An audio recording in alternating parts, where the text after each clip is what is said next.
Good evening, devoted listeners. I hope you're all having a great day. Got the boss with the sauce over here, David. Hey guys, what's up?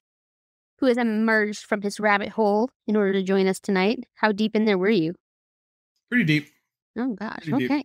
Well, down under. You should check out the videos I put out today. It's pretty crazy, man. No, you shouldn't. You should ignore those entirely and not even look him. Don't even look him up. He's not even on social media.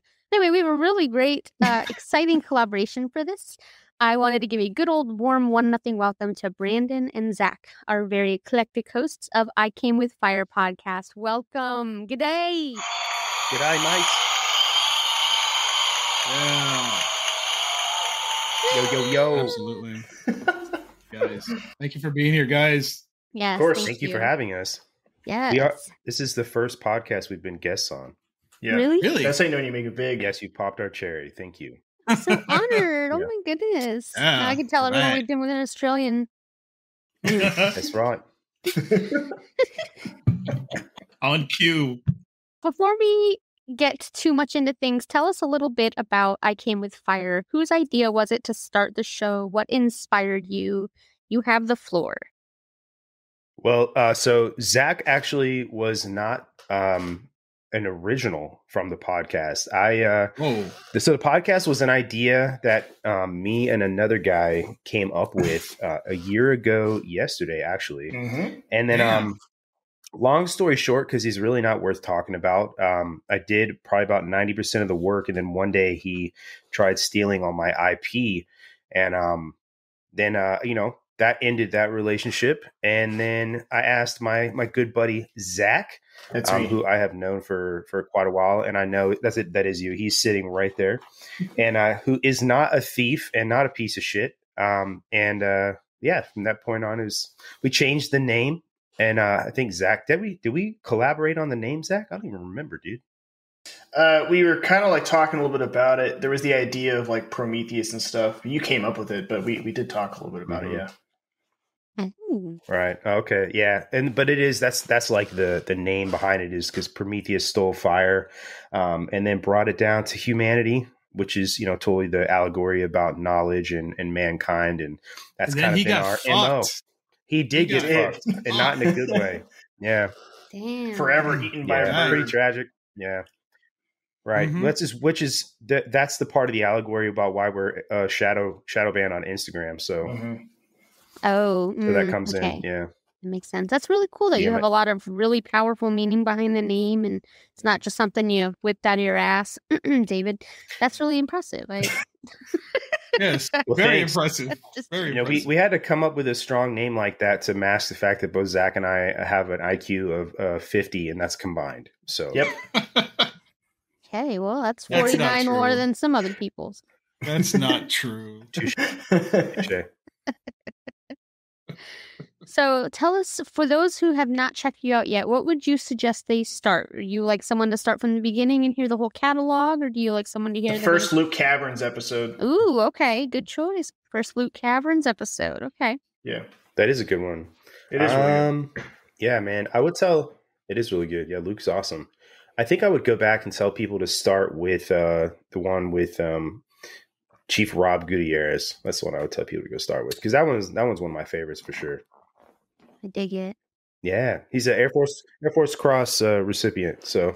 Oh, okay. Nice. I don't know much about the Air Force, so I can't chime in. I don't either. Yeah, it's not like you were in it for like 15 years or anything, Brandon. Not at all, dude. I don't even know. I can't even spell Air Force. Does it start with a P? What's that? It's Navy, right? I'm pretty sure.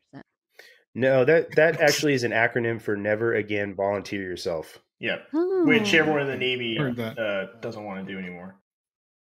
I mean, I know someone in the Navy and that tracks, so. That's unfortunate. Yeah. It is unfortunate. I knew someone in the Army, too, which is even more unfortunate. It's also an acronym. For? Air Force rejected me yesterday. Air Force rejected. Aren't ready to be a Marine yet. That's also another one. Ooh. Yeah. Okay. Yeah. So Air Force and Marines are like top pedestal? Just Air Force. Just Air Force. For sure. Am I right for observing your voluptuous energy? Nope, that's not even the right spelling. What are you talking about? Yeah, I'm so curious. Did you just call me voluptuous, or did you call Zach voluptuous? I don't know. Yeah. Were you trying to come up with an acronym for Marine? Because I know I can give you an acronym. My ass rides for Marine. a Navy. Yeah, my ass rides a Navy equipment. That's right. I don't know what I was trying to spell. I don't know, and I really don't know an Air Force one, to be honest. It's because there isn't one. It's just the best. That's right. That's right. For observing. She's trying to make one. Really callous. Really cool elephants. Equipment. You would be, because the zoo is fun. Yeah, equipment. We know a guy that was in the Air Force, don't we, Amanda? We do. He likes to wear kilts. He does. He likes antique shops. No. Damn it. Damn it. Just ruin the whole image. I know. Fuck.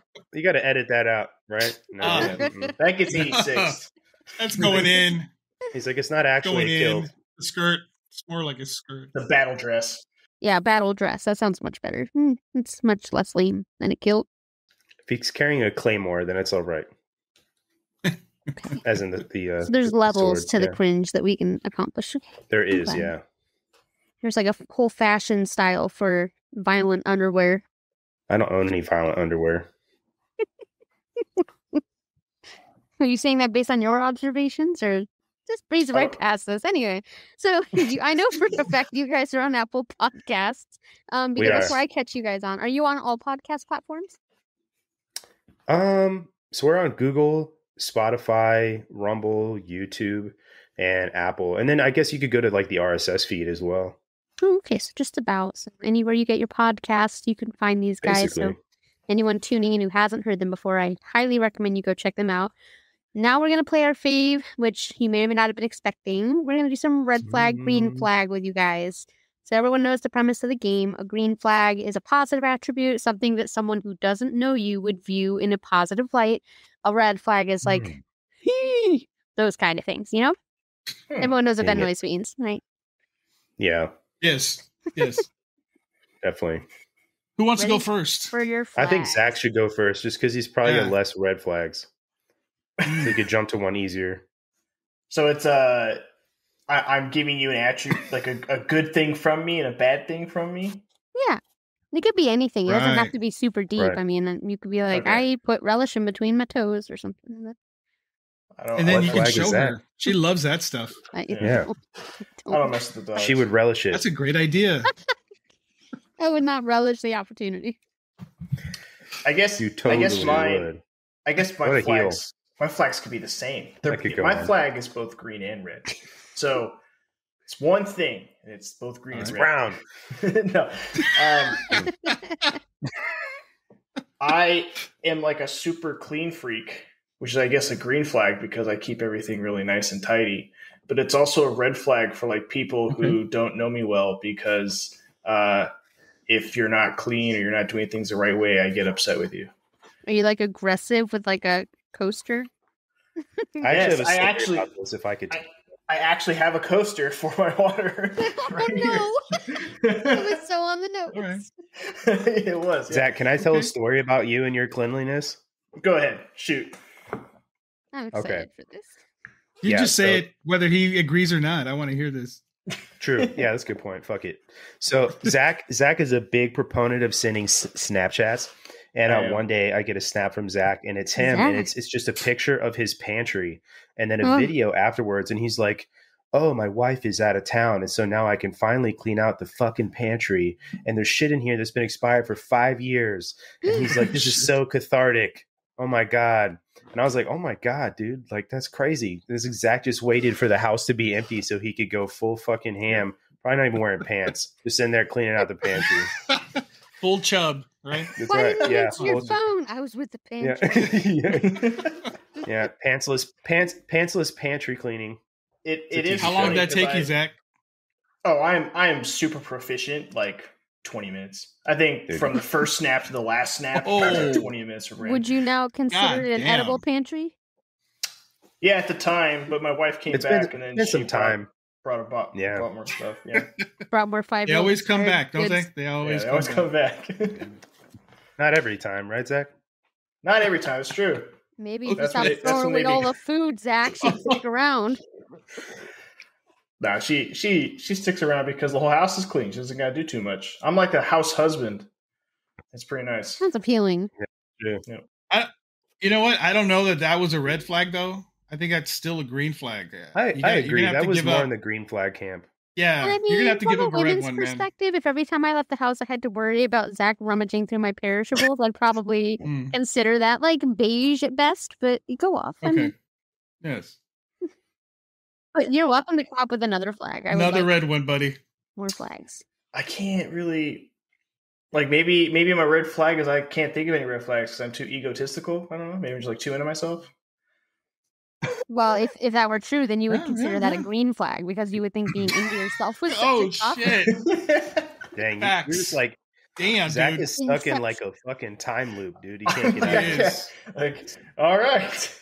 Is this a red flag? No, it's not. Red green flag. So let's get okay. So the red flag is something bad, right? And then the green flag. Yes. Yes. Right. Someone else would say, "Oh, if you can't think of one, I'll give you one." Yeah, Brandon, go ahead. Red flag for me or your red flag? Yeah, for you, Zach. I got one. What's my red Zach flag? spends way too much fucking money on truck parts. That's a red flag. Yes, That's a red flag, sir. It could be. Do you have all 100 of them? How? And F-150 stands for financial. I do have a F-150 Raptor, and it does. Oh God! Why am I calling you on all of your fucking personality traits? Did she know? You have a coaster in your Raptor? No, but I did clean it today. So. All right. Zach likes to keep his flags together. All right. That was good. All right, Brandon. That was good. You're up, sir. Oh fuck. Damn it. All right. You had 20 years to think of one. Don't stress. I had to help Zach out, so you got to give me a little extra time. Zach, you want to help him out? Green flag. Let's see. A green flag I know one. For me would be, I do a really good Australian accent, actually. No, that's not it. That's a green flag? Man, I don't know. My mom would say I'm a cool dude. That's my green flag. Just kidding. Okay. No. Man, I don't know. It's hard to think when you're on the spot, isn't it? It is. It is hard to think. Like if someone didn't know me, I told something good about them or about me that they would think I was a good person. I guess I feel like I'm a pretty charitable person. I donate to quite a few charities, especially ones for kids. Nice. So, all right, and, that's green. That's green. Yeah, for sure, man. Super green. Super green. Yeah, like neon green. Red flag. There are so many. How much do I want to embarrass myself right now? Let's see. A lot. A lot. Oh Jesus. Yeah. Red flag. Fuck. I guess a big red flag. It is, yeah. A big red flag for me, I suppose, if you heard about me, be like, this guy's a fucking douche or an idiot. I don't know. I'm not on my first marriage. I had a starter wife. Yeah. There's a red flag. Me too. Right? Me too. Yeah. It's not a red flag, actually. It's not. It's not. You need to start with one. Oh, damn it. See, I'm stuck. Again, you know what I'm saying? You're in a time loop. Okay. Now I am. Damn it. We can't see you, Amanda. Rag. Oh, well, sorry. We were discussing. I forgot. So, in a woman's perspective, you're out of a marriage and the ex-wife is still alive. That's like a big green flag. That's hands on. If I meet a guy and his ex is alive, 10 out of 10 more likely than the guy whose wife is dead or ex-wife. Yeah. Wait. Interesting. So, like, if I was a widower, that would be a red flag? Depending on the nature of her death, yes. I guess, true. But, like... So, like, are you going to crisscross my ass one day? That's a red flag. Did I check the red flag box or no? I can't tell. Zach, I don't think so. Zach, come on, man. Help us out here, man. A red flag for Brandon is... Mr. Clean's going to come in here and scrub us all to the day. Mr. Clean. Right. Clean our sins. He's an overthinker. That's his red flag. Yeah, that's goddamn. Shit. That's the fucking truth. That's a good one. That's a red one. Actually, I don't know. Yeah. Just kidding. I like this guy, man. All right. I'm not sure. All right, I'll accept that. That's good. Shit. It's true. I actually almost said I have massive anxiety sometimes, but that's about it. Who the fuck doesn't? You know what I mean? Yeah. Are you alive? Okay. Massive anxiety. Zach's biggest stressor is how long its magic eraser is going to last. All of us are dealing with real world issues. Right. Shit. True. She's Actually, not going to lay off on this, man. Sorry. He's Actually, not. if you get Zach to take his hat off, you'll see he actually resembles Mr. Clean. I am Mr. Clean. And if you want, I'll go get all my Mr. Clean products and bring them in here. Do you have all the Mr. Clean products? I do. You I have, wear your white I have t-shirt, the magic dude. eraser. I have the mop stuff. I have a jug of the mop stuff. Do you think if we can bring it out, we can do the Wanda Twin activate thing and like? I have the Zach at spin every mop. grocery store. I have the spin mop thing where you Oh, wait, shit. what Do was that? What do you do have? that again. Yes. I have the- How do you do it? Do that again. I have the spin Are you mop. rolling dice? Yeah. Are you rolling dice? Yeah. Are you rolling dice? I was actually trying to get salt. Zach's a gambler. Day. That's his red flag. That's a. How do we get jerk off motions for every episode? How are we not Good lucky? day. We're so Trying to lucky. get salt in my Yeah, mouth. Good Good day. day. You want salt in Yeah, your you know, mouth? Good day. Yeah. That's the action. That's how you get it. Jesus. Yep. it's true. Yeah, I use the pepper shaker actually. Mm. Yeah, right in the Do eyes. you use the magic eraser to like clean your insides? Do you eat? No, them I use and Coca-Cola for that. Scrub away. It's like Yeah, upside That'll down. do and it. That'll do Yeah. it. Do a little like the swig of the bottle, so it does like the little like thing. No, Alcohol is for cleaning the inside stuff. Water is Yes. corrosive, right? Water, I agree. it'll rust metal. That's true. It'll deteriorate stuff. Well, plus it's not lemon so- scented, so. So I don't put water in my body typically. I usually put as much Coca-Cola as I can because it actually removes rust. So I'm just making sure the inside of me is rust-free and clean. Yep, there it is. So primary Coca-Cola drinker. It's just science. I have Coca-Cola, but I'm not rusty. Yeah. Is there any metal inside you? I'm missing. Yes, I guess actually. I'm missing. Okay. There's actually quite a bit of iron in every human. There literally is metal. Yeah. Well, yeah, but Zach Right. actually does have metal in him. So I do. it keeps the is bionic. iron from rusting. I get it. Dude, Whoa. there's actually a really, really fucking cool video of Zach about why he has metal on his arm. Yep. Oh shit. I'm really impressed. Big flag. Zach's showing us exclusive OnlyFans content right now, and none of you guys can That's see right. it. I'm just saying. He spread his cheeks We're as getting my the show. concho. No. Talladega Nights. That's right. Dude, good for Love you, it. David. I'm proud I of you, love man. movies, man. Thank you. Thank So you, do I. He's sir. so quick Yeah. with it. I don't know how he does it. It's called Probably it's quick called in all right there. almost life, it's huh? almost 2 decades in the military. That's what'll fucking do it to you. That's for sure. 0 decades in the military for me. It's okay. I'm just saying that's my fucking excuse. You know what I mean? Just sit I on post watching swam. movies all day. I've swam in my pool like Yeah. a dozen times, so I think I'm qualified to say that I'm officially with the Navy. I don't know, maybe. I mean, I think Not it everyone in does the Navy actually. swims. Pretty sure. I'm Yeah, just I kidding. guess All you Navy people, they are Can you all gay imagine though. That is true. all of them. Every with single one of uniform, them. is that like a prerequisite? Yeah. Every single one, dude. Yeah. I mean, Okay, bend over. If you moan, you're in. It's a- Right. The At Navy MEPS, it's a good has time. on their pants. It's so when they're getting it from behind, you know who you're giving it to. yeah, that's true. Oh, it's Johnson. oh Love my it. god, guys! Oh, Like there goes Sullivan. Yeah, they're so into each other though that they don't need the name tapes. They can just tell it by feel. They know what Johnson feels like. That's right. Yeah, sometimes it gets really dark on those submarines. Mm-hmm. Zach knows what Johnson and Johnson feels like. 'Cause That's a baby yeah. shampoo. product, right? They make all. I think they make Mr. Clean. Zach doesn't need That or shampoo. so- prostate and I gamble. don't need shampoo. No, Zach is prostate and gamble, right? That's what. Prostate. Fuck. Oh Prostate shit. and grundle. Yeah. Ooh. Okay.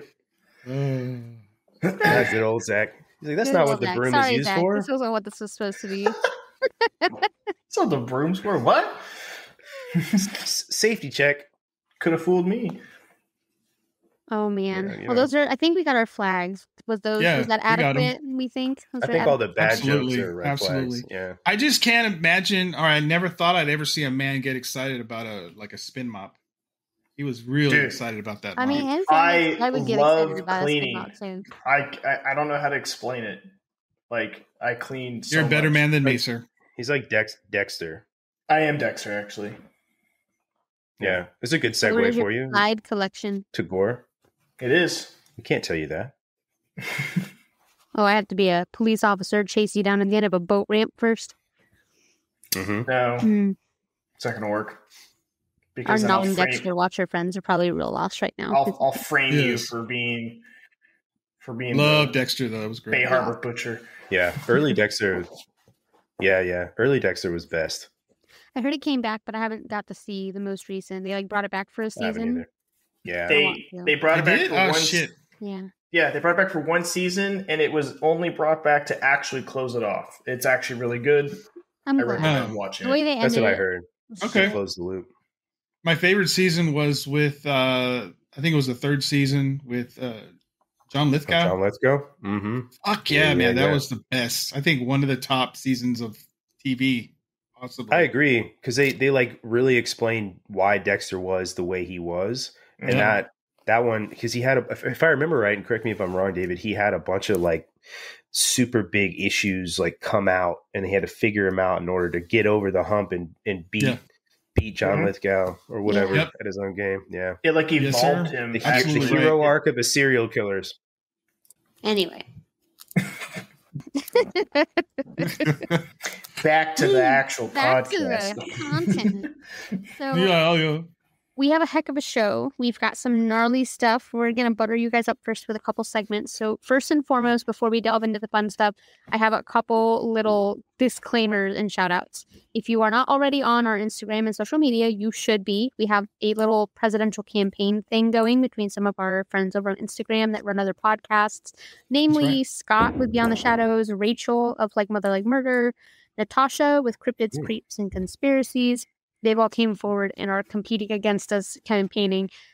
If they win, God forbid, nothing's going to change with 1-0. We're just doing it for fun. It's bringing us some visibility, and it's a good time. We've all been making really vicious roast videos about one another, I guess, and they're freaking hilarious. And they're getting some people in their feelings a little bit, but myself included. It's a good time. It's been Sounds like fun, a Banana man. Republic election to me. Oh yes, it is. It's It great. is. You guys will love it. Check See, it these out. elections don't change anything. Pretty No, much they don't. Absolutely not.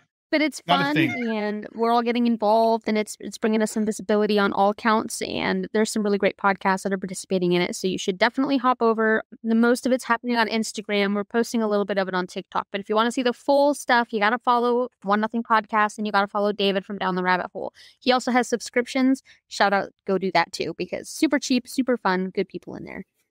Yes. And he Hell is like approaching 17 million followers, so... What? No. For real, dude? Oh, I'm right at 80,000 followers between all my socials. Huh? well, you're like 80,000. 78,000 more than us, so congratulations. That's impressive. Same. I did also announce just tonight my VP, Tyler Campbell from A Call Yep, to he Madness. sure did. Yep, he announced Mhm. whatever. Okay. Yeah, so if you Well- you know who Tyler is from A Call to Madness, he is my VP.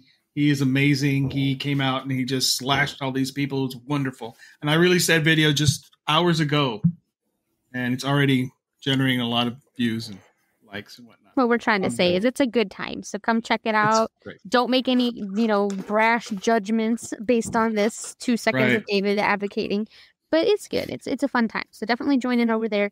Also, I have a couple little to vote as well. I want to include that. If you want to vote for who you want for One Nothing President for this fictional, doesn't make sense, nonsensical campaign, are we beatboxing?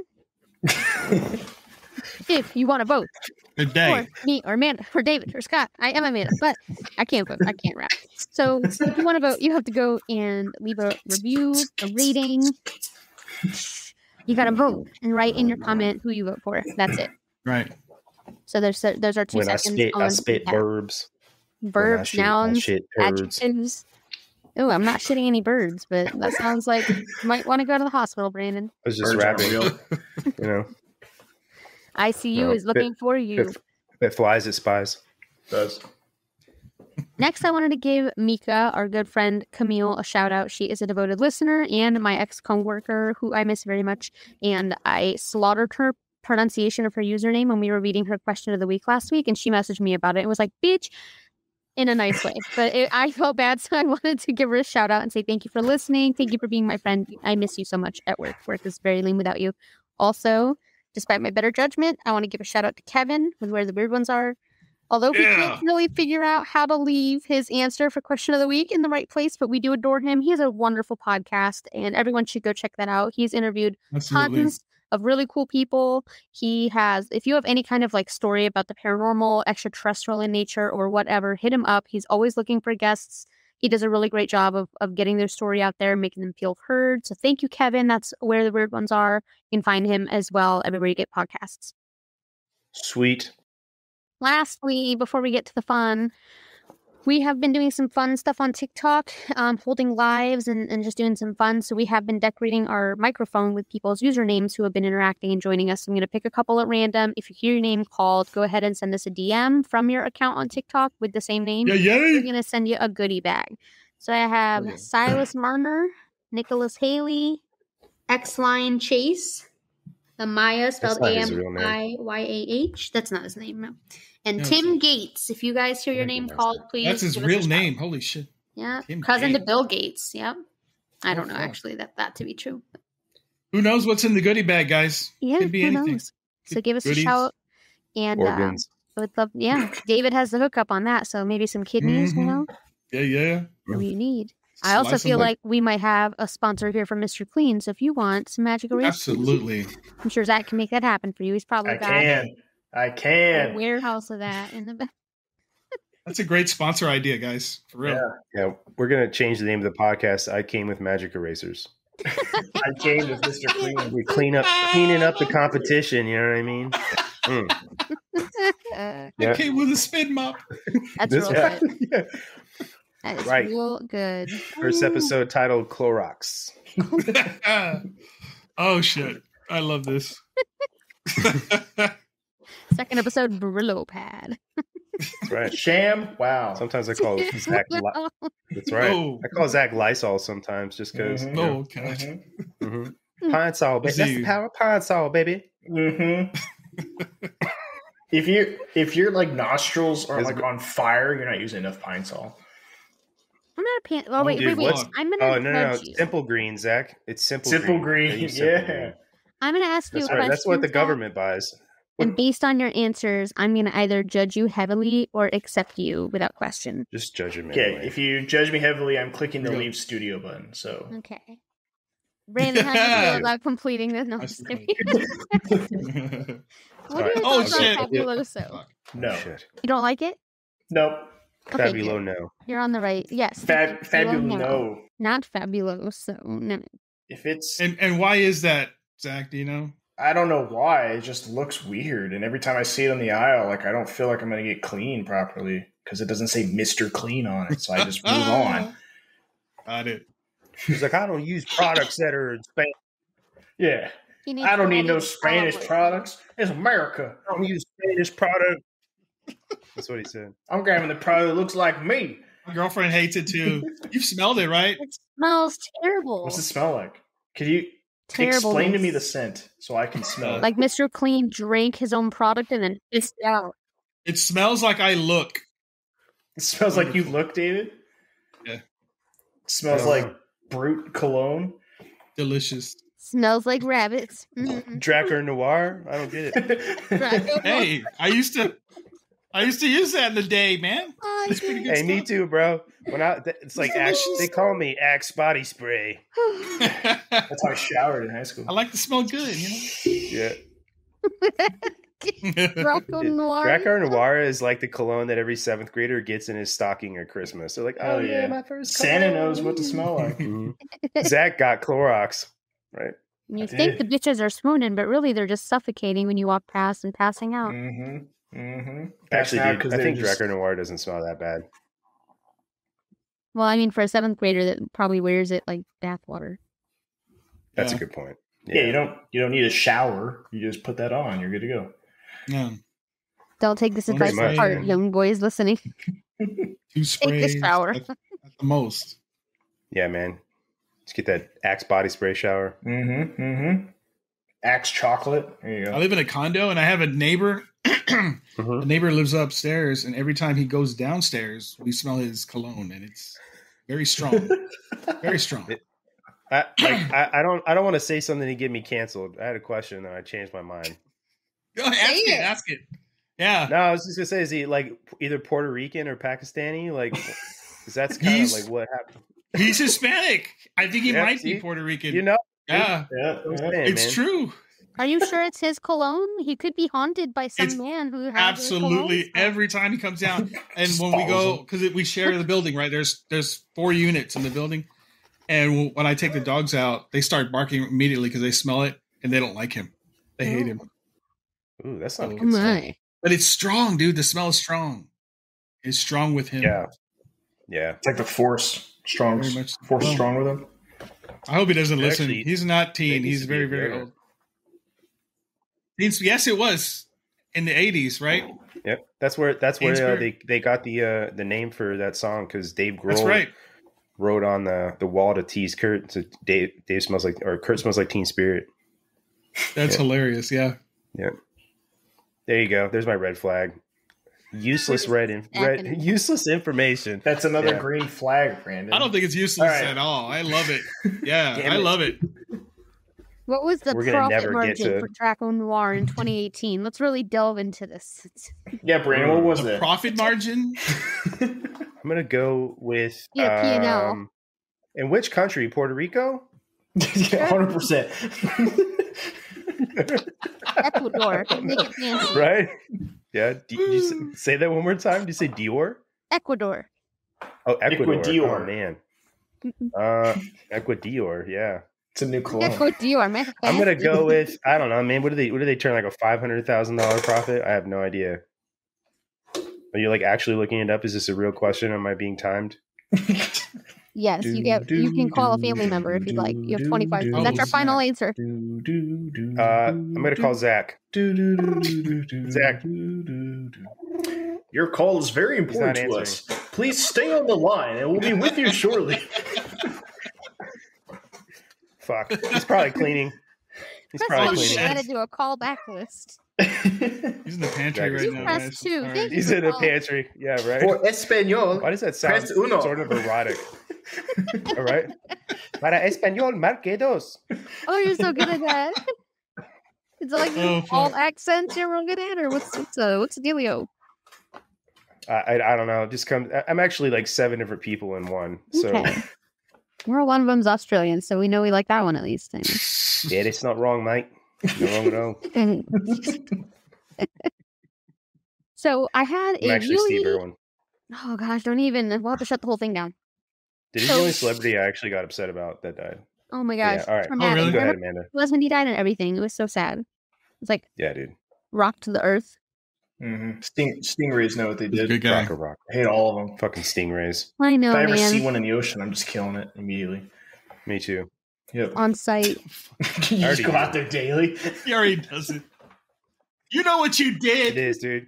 I look like the Roman army under. I'm like the Roman army under Caligula. I'm just out in the fucking water. Just.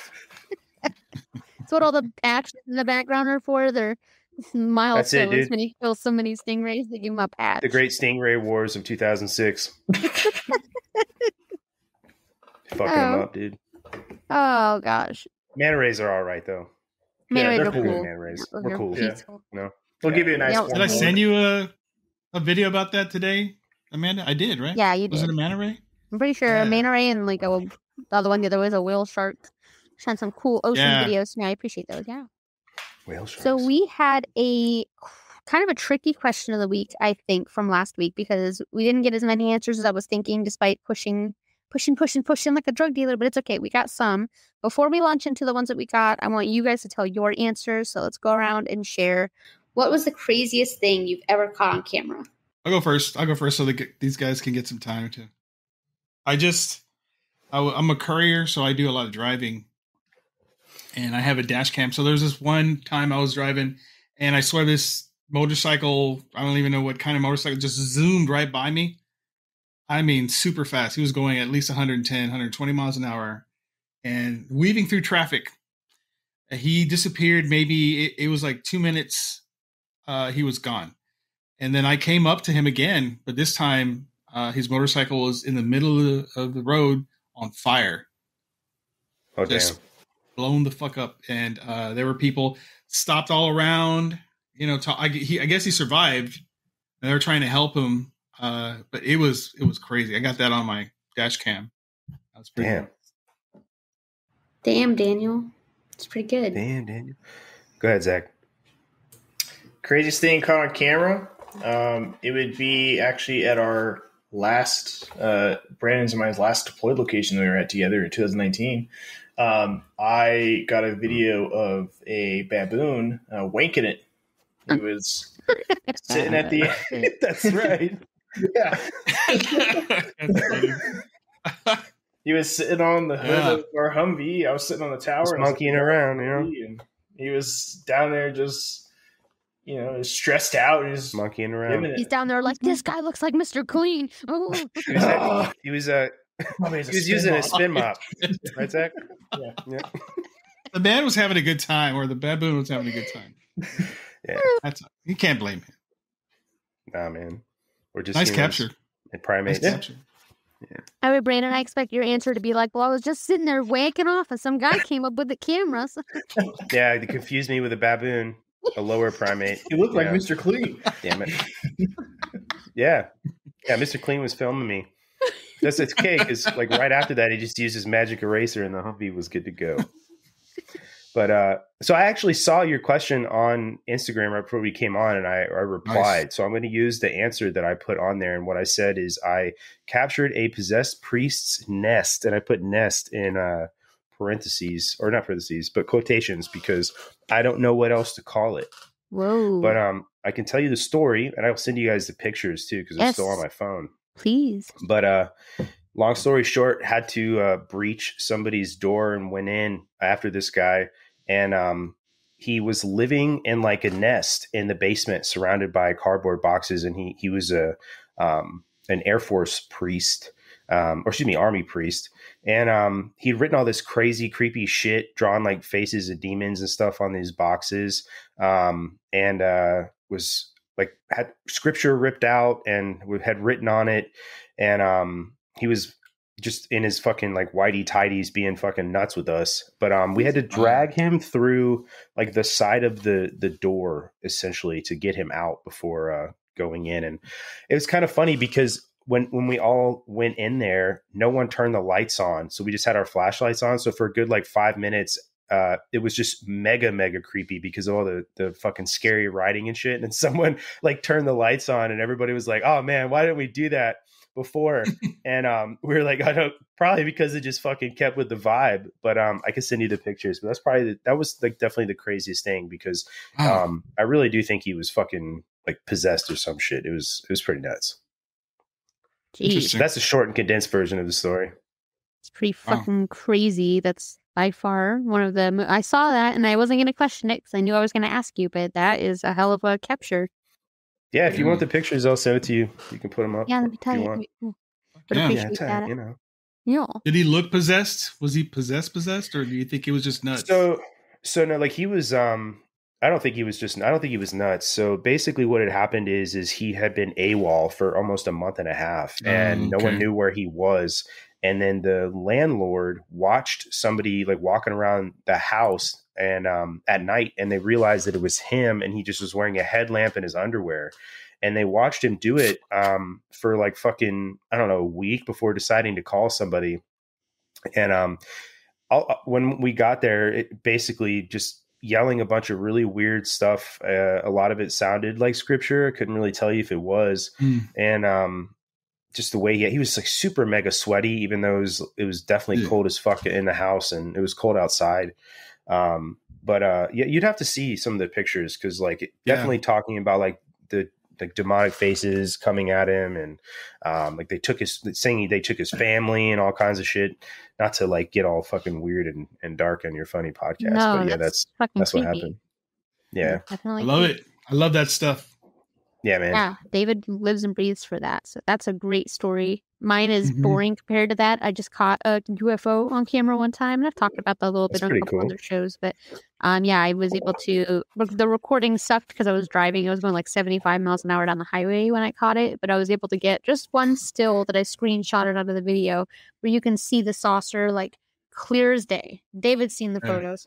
Yeah, it's pretty fucking awesome, man. Yeah, very convincing. She's seeing a UFO. She's seeing a shadow figure, dude. She's seeing a ghost car. I can't fucking. I don't have any of that on video though. Yeah, I had not very long ago actually. I had shadow figure. Do you mean the guy with the hat?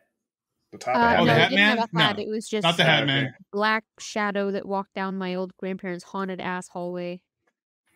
That's something similar to that happened to me when I lived in England. It's a shadow figure walking. Oh, yeah. Can't be good news. No, probably not. One of the dark ones where it like takes all the light out, or was it a see-through shadow kind of? No, it was like black as fuck. Okay. You got the Hat Man in the back there. I see David. Totally random. Just sort of look there. Yep. But no, so I had just made food in my kitchen and walked out of the kitchen through the dining room, was walking in my living room, and as I rounded the corner, it was standing in the living room, and definitely scared the absolute fuck out of me. And I left an entire lasagna, like half a lasagna, on the fucking table with a glass of milk and went to bed. So, I'm out. You can have it. Literally. You just left. Yep. Bro, dude, what the fuck was like? I'm not going in there to eat it anymore. You know. Well, they say those see-through ones are ghosts, all over it. Right? What? But the ones where it's just completely black. No, you couldn't see through. It was like it looked solid. Those are said to be interdimensional beings that are coming from a higher. What part of England did you used to live in? I lived the town I was in called Wales. The town I lived in was called Beck Row, and it was right outside of a town called Mildenhall, which is also the Royal Air Force Base that we were at. And I think it's in fucking is it Essex? I don't remember. Just asking because my grandparents lived. Well, I just was asking because my grandparents lived in Blackburn, and their house was the one that was haunted as fuck when they moved to Canada. So I was like, maybe there's some spitting out fucking black shadow people in England. And well, it's not like England isn't rife with just absolute destruction and carnage and war and all that stuff. So whole city's probably a lot of bad times over there for sure. Yeah, definitely. Shout out to Sean. Yeah, Sean. Haunted and Strange. Haunted and Strange pod. Also, the Hat Man right over here was made by my friend Drewski, who is that a painting? Yeah, he spray painted that. Yeah, he does spray paint art. He's really good at it. He's really good. Cryptid Warfare. Those guys. Room Tag. I think I've seen them. Yeah, they're pretty sick. They do some good work. Yeah. So we did have a few people. Podcast too. Yes. Don't download it yet, Zach. Don't look at it. Don't you look at it. I see you download it. He's trying to look at the latest cleaning products. Notification. Zach is downloading the file. Zach. Right. I'm just downloading them so that I have them. I'm not looking at them. Okay. Just download them so I have them. I was about to tell you. He's gonna clean them. All right. Okay. Right. You scrubbed first. Right. Absolutely. So. Good man. We do have a few people who chimed in on this because I had to post begging for answers because we still didn't have any after a week of trying. So I was like, please, somebody. And we had a few. We had this wonderful, beautiful lady named Angie that for some reason puts up with David. I'm not quite sure why. But she says, me neither. Shout out to Angie. Me neither. She says she took pictures of Spider-Man being shot in New York City in June of 2013. I know Spider-Man died. Pretty sick. It's probably some dude at Times Square trying to scam you out of like $30. I know, right? For a photo. He's like running around. Oh my God, what a Steve Irwin way to die, too. I fight crime, but I was taken out by a bullet. Right? Damn. That was a good Andrew Garfield, by the way. That was the Amazing Spider-Man. Oh, that's what. Okay. Was being shot. Yeah. We have all of our friends know celebrities. It's so cool. Rest in peace. Spider-Man. Spooderman. We also had Kevin from Where the Weird Butts Are who said my personality, which is the craziest thing he's caught on camera. So that's a good one. Sure. I like that. It tracks. Yeah. Like Mother said, I wish I had something. Prissy Girl said, I have been racking my brain. Thanks, guys, for the comments. And Northern Siren said, just a young drunk Frankie. That would probably be the craziest. Sure. I thought Dayvid was going to have more of a comment than that, but that's okay. Yeah. Mom, wifey, therapist said orbs all over the place at Palace of Versailles. Very cool. That's very cool. Hot Garbage Show. Mom, wifey, the rapist? Mom, wifey, therapist. The rapist. Oh, therapist. My bad. Oh, the Sorry. Nice. I was confused. Hot Garbage Show said, I can't think of anything either. El Hantino said, what's the question? And then followed up with, I seen Scott from Beyond the Shadows in line at the Blue Oyster Saloon in leather parachute pants. Oh, fuck. Thanks, our buddy Arnie, a.k.a. Leather parachute pants sounds like an oxymoron. Keanu Reeves from Public Enemy #1. We have the Paranormal Lovers who said a ghost fence. They went ghost hunting with friends and a brand new camera wasn't working until they walked in front of it. It got a photo of her with a ghost fence. That was from Felicia, the Paranormal Lovers. That's a good answer. That'd be really cool. If you were there and there wasn't a fence and you took a photo and there was. Pretty cool.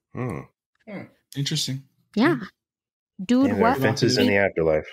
There are. I guess so, yeah. They keep the ghosts Batteries are everywhere.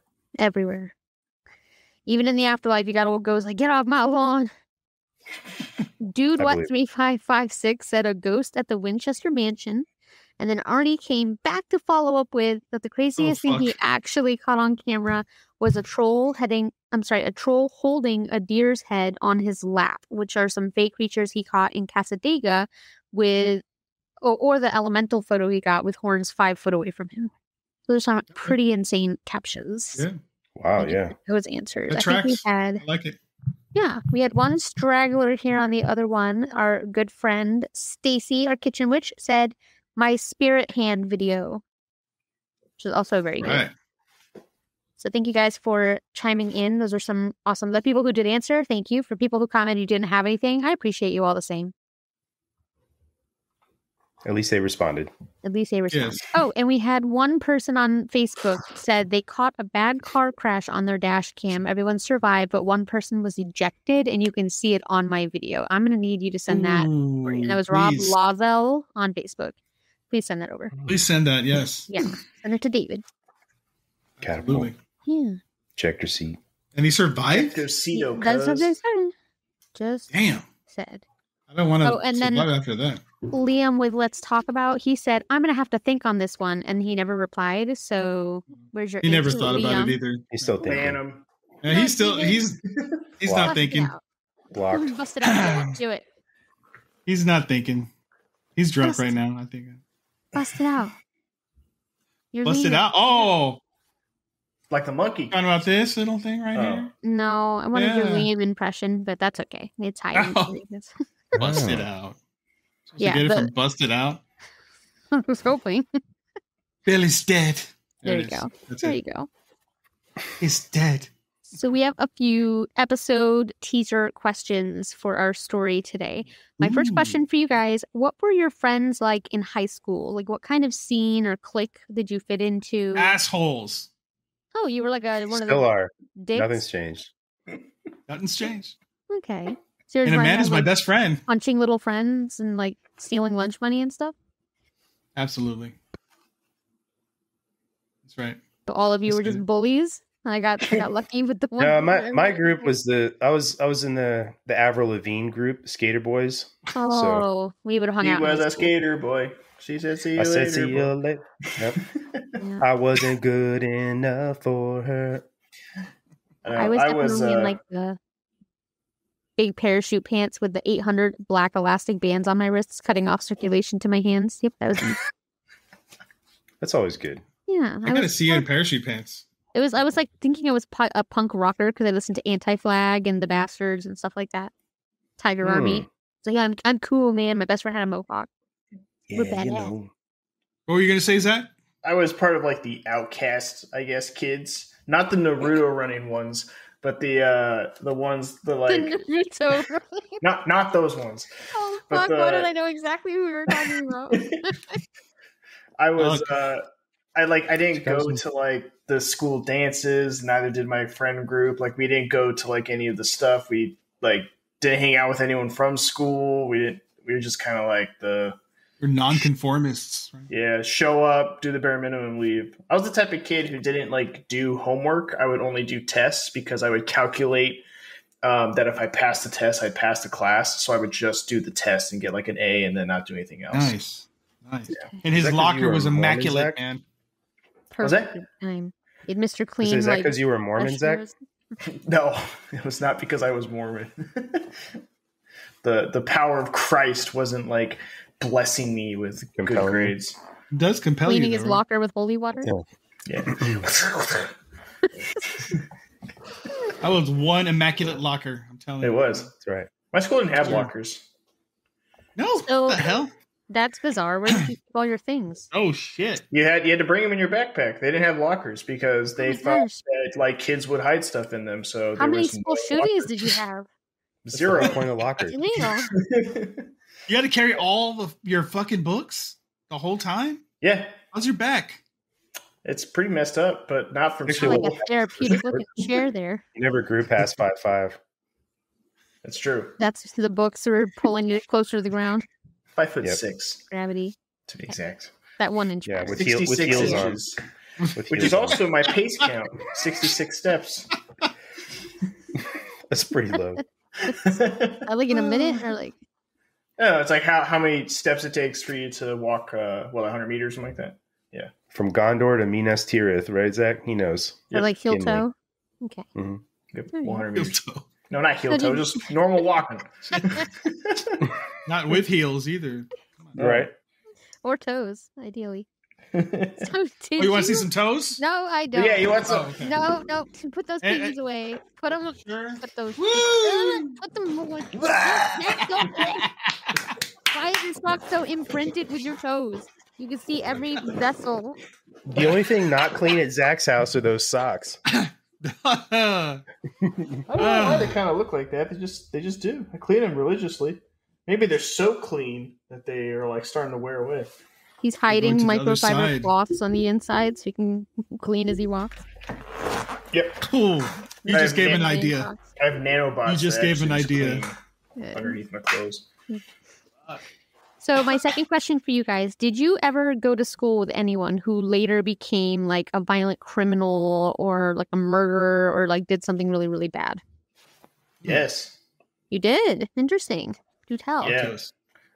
He's not like well known or anything, but he joined the military as well, and I think he joined the army. And when he came back for his after he finished his training or whatever, he got into an argument with his dad, and he murdered his dad, his mom, his younger brother, and the neighbor who came over because he heard all the yelling. The only one he didn't murder was his older brother, and that's because he respected him, but he still murdered them all in front of him. And then he was sitting in the front lawn when the cops arrived. And when the cops showed up, he was like, "Yeah, I just killed them all. They're in there." So it was like opening the door. He didn't plead insanity or anything. He just got really mad at his dad and snapped.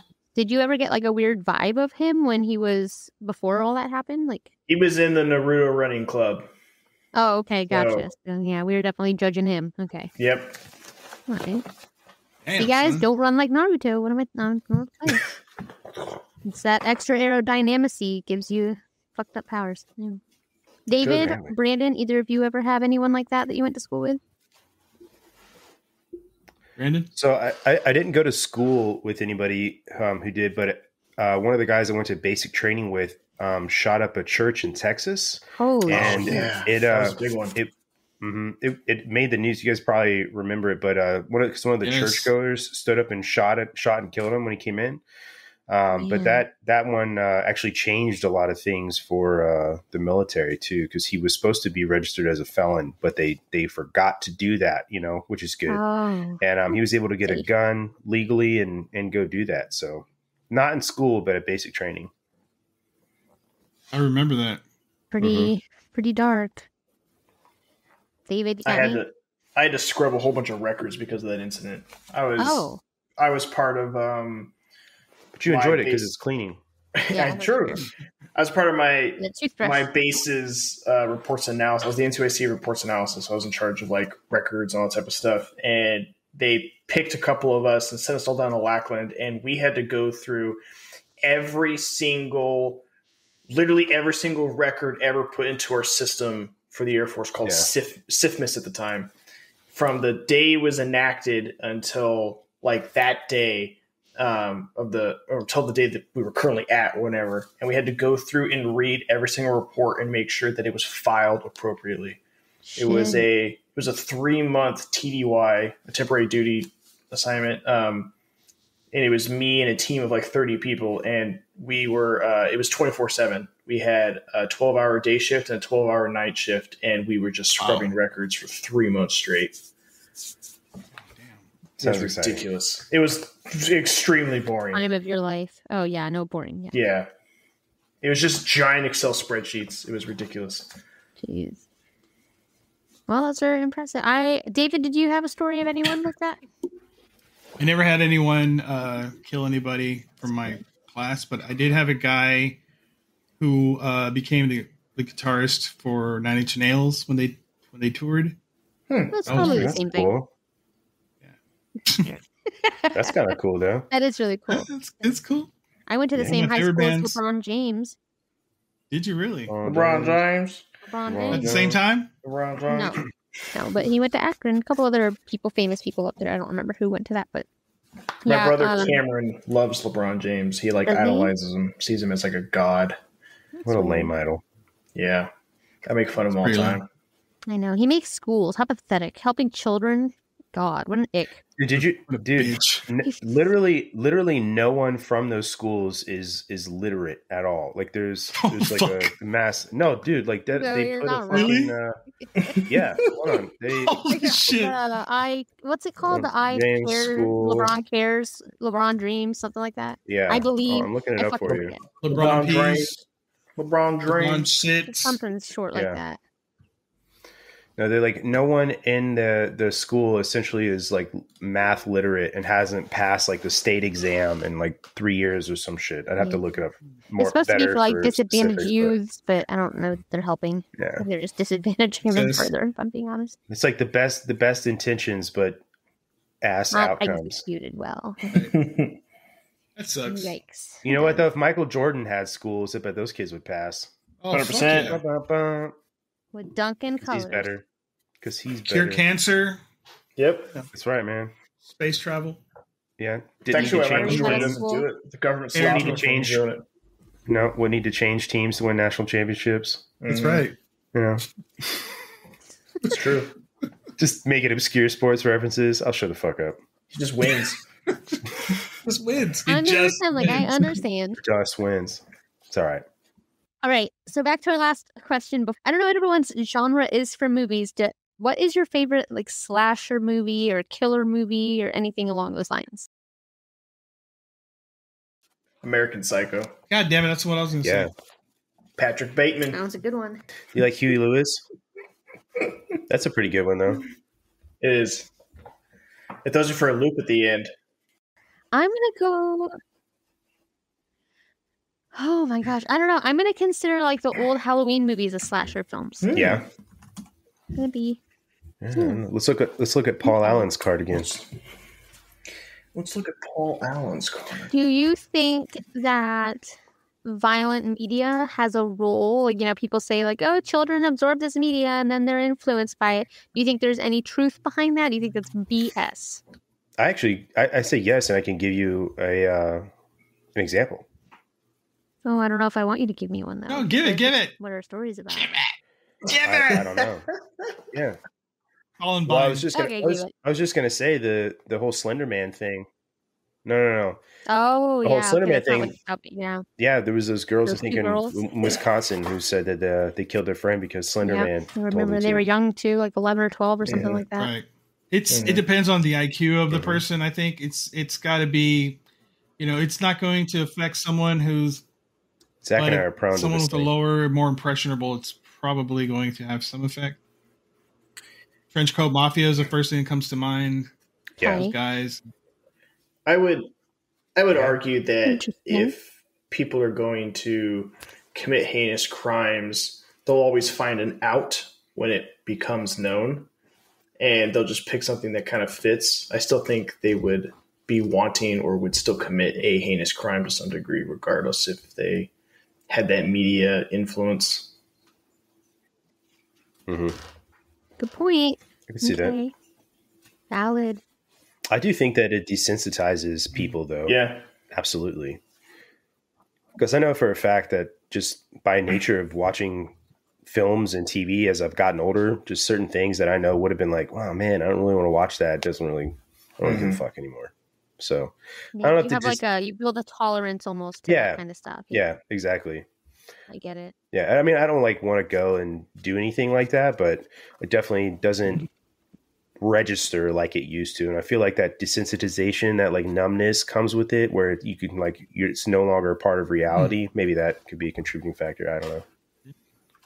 Very good answer. Yeah. I would say before doing research for this case, I might have erred in saying that there was not really a link, but I'll say after having done all the research that I have on what we're about to talk about, I'm persuaded a little bit towards thinking that, like David said, depending on your cognitive ability. Zach, what are you clicking over there? I'm just stop analyzing me so much. Like, jeez. I know, right? Turn your Stay in camera your off, Zach. lane. No one is safe. No one is safe. Oh gosh. Hey, what are you up to? Oh, hi. I'm listening to this awesome podcast. Ooh, I love finding awesome new podcasts. What is it about? Well, it's about a bunch of things. Sometimes history, sometimes hauntings, sometimes it's spooky, and sometimes it's funny, but it's always interesting. Ooh, okay, that sounds great. What's special about it? Well, each week, Celine picks a topic and reads it, and Wait, what? Matt creates a pairing of a treat and a drink to go with this peculiar tale. Wait. And they talk about it, and they joke about it. Hold on. And sometimes they have guests and have even more fun. Wait a second. What? That's our podcast. Yeah, you're right. Why are you listening to our podcast? Well, you know, we're heading into the long dark of winter, and that can make some people feel kind of isolated, and listening to Peculiar Pairings is a great way to feel like you're hanging out with good friends at the push of a button. Well, that actually sounds really nice. Kind of sounds like everyone should be listening to Peculiar Pairings. You know, I couldn't agree more. So if this sounds like it's piqued your interest, you should search Peculiar Pairings podcast on your favorite podcasting platform today. Yeah, we're everywhere. Come check it out. Find us. We're there. All right. Well, this is going off. We're going to get into it. If you would, real quick, David, please show our gentleman here where we're about to climb into our lovely time machine. Show him. It's beautiful. It's clean. Zach it doesn't smell like urine at all. So Zach, you'll be fine. Good. Good. It's not my standard of cleanliness, but I'll accept it. It'll do. It's yellow. Did you notice that? It'll do. Hold on, everyone. We gotta let Zach clean. There's a reason. Let me get my spit mop. Everybody give him some time alone with the spin mop. We don't want to see what he does with that. Mission accomplished. So we are going to roll our little dial back to December 21st of 1989. Super long ago. My birth year. I don't want to do that because then everyone knows how old I am. But anyway, we're hopping out into the idyllic mountain range town of Pocatello, Idaho, which is in Bannock County specifically. Anybody heard of Pocatello?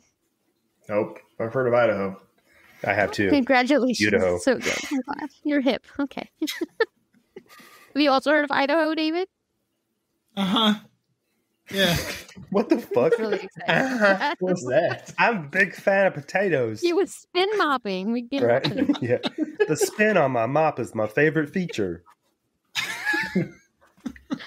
So we're here in Pocatello with Anna Stoddart and her husband, and they are welcoming their second child of overall 3 that they'll have through their marriage. And this second child is a charming and smiley baby girl whom they name Cassie Jo Stoddart. Without going too much into it, have you guys heard of the Cassie Jo Stoddart case? No. No. Sounds familiar, yeah. Okay. Well, familiar, but not too familiar, which is good because we got a lot to get into with this one. So it's kind of messed up. Before we get into it, anyone listening, if teenager fatalities is too much for you, I understand. We'll catch you on the next one, but there's going to be a big content warning for this because it gets pretty grueling at times. So there's your warning. Shut it off. Go drink a wine and watch. Let's go listen to I Came with Fire. There you go. Yeah. Instead. Mhm. There you go. Nice trade-off. And then come back here for the next. Yeah. Yeah, make sure you like this, though, before you leave. Yeah, do that first. Yeah. Mm-hmm. And subscribe if you're And make not. sure to comment on there. I like you guys so much more than I came with. No, I'm just kidding. Whoa. As long as you tag our page when you diss us, Yeah. that's fine. Well, yeah, any publicity is good publicity. That's what I'm saying. Yeah. Done. So our little baby, Cassie Jo, she has at this time a sister, Kristen, who is 6 years older than her at the time of her birth. And about 18 months after her birth, she is joined by her brother, Andrew. So the family has 3 children. This family is known for being very friendly, kind to all who kind of interact with them. For reasons that I couldn't really find, the 3 children did spend a portion of their childhood being raised by their grandparents to some degree. Couldn't really find out why, but their parents, everything I could find, indicated that they were very devoted, loving parents, and that all 3 children grew up just as compassionate and, gentle, caring people. In particular, was a shining example of human empathy. She enjoyed art, music, and by her teenage years, she had almost completely decorated her walls with posters of various bands and musical artists. She loved her family. She loved her friends. What are you looking at, David? Oh, our numbers. I'm on the hunt. Don't nobody looking at me. You didn't email me nothing. Yeah, I did. Oh, no, I didn't. I You did? didn't. I'll send it to you on Instagram. No, I emailed it to Mm. them. Yep, my bad. Mm. I should have. That's right. I should have. You're right. I should have. Slap yourself. I will. I'll do that. I'll send it to you separate. It's fine. So, what? I said, all right. Ike Turner? Okay. So Cassie loved her family. She loved her friends. She was a big fan of animals, which is why she jumped on the opportunity when it became available to house sit for her uncle and her aunt, Frank and Allison Contreras. They were leaving town for the weekend. They were leaving town for the weekend. They had 2 dogs and 3 cats in the house that they didn't want to leave alone. And Cassie was very excited for this little vacation away from home. And she plans this weekend by telling her boyfriend, Matthew Beckham, about this duty of house sitting. And she invites him by for a movie on Friday night and some time alone. I know what you might be thinking, but Cassie is not your regular teen. She is a straight-A student. She doesn't drink. She doesn't do drugs. She's been just genuinely a very sweet person who befriends pretty much anybody in her vicinity. Her and Matt are in their 11th year, so they're juniors at Pocatello High School. This is not the first time that she's pet sat or even house sat for her family before, so they trust that she'll do a good job, and she's a perfectly responsible 16-year-old by this time, and her boyfriend are chatting about, what they want to do, what movie they might want to watch, and how they'll spend their time together in this big house. This house is, Netflix and chill. Except Netflix wasn't really it. It was probably a DVD thing at this time. Blockbuster and chill. Blockbuster and chill, exactly. Right.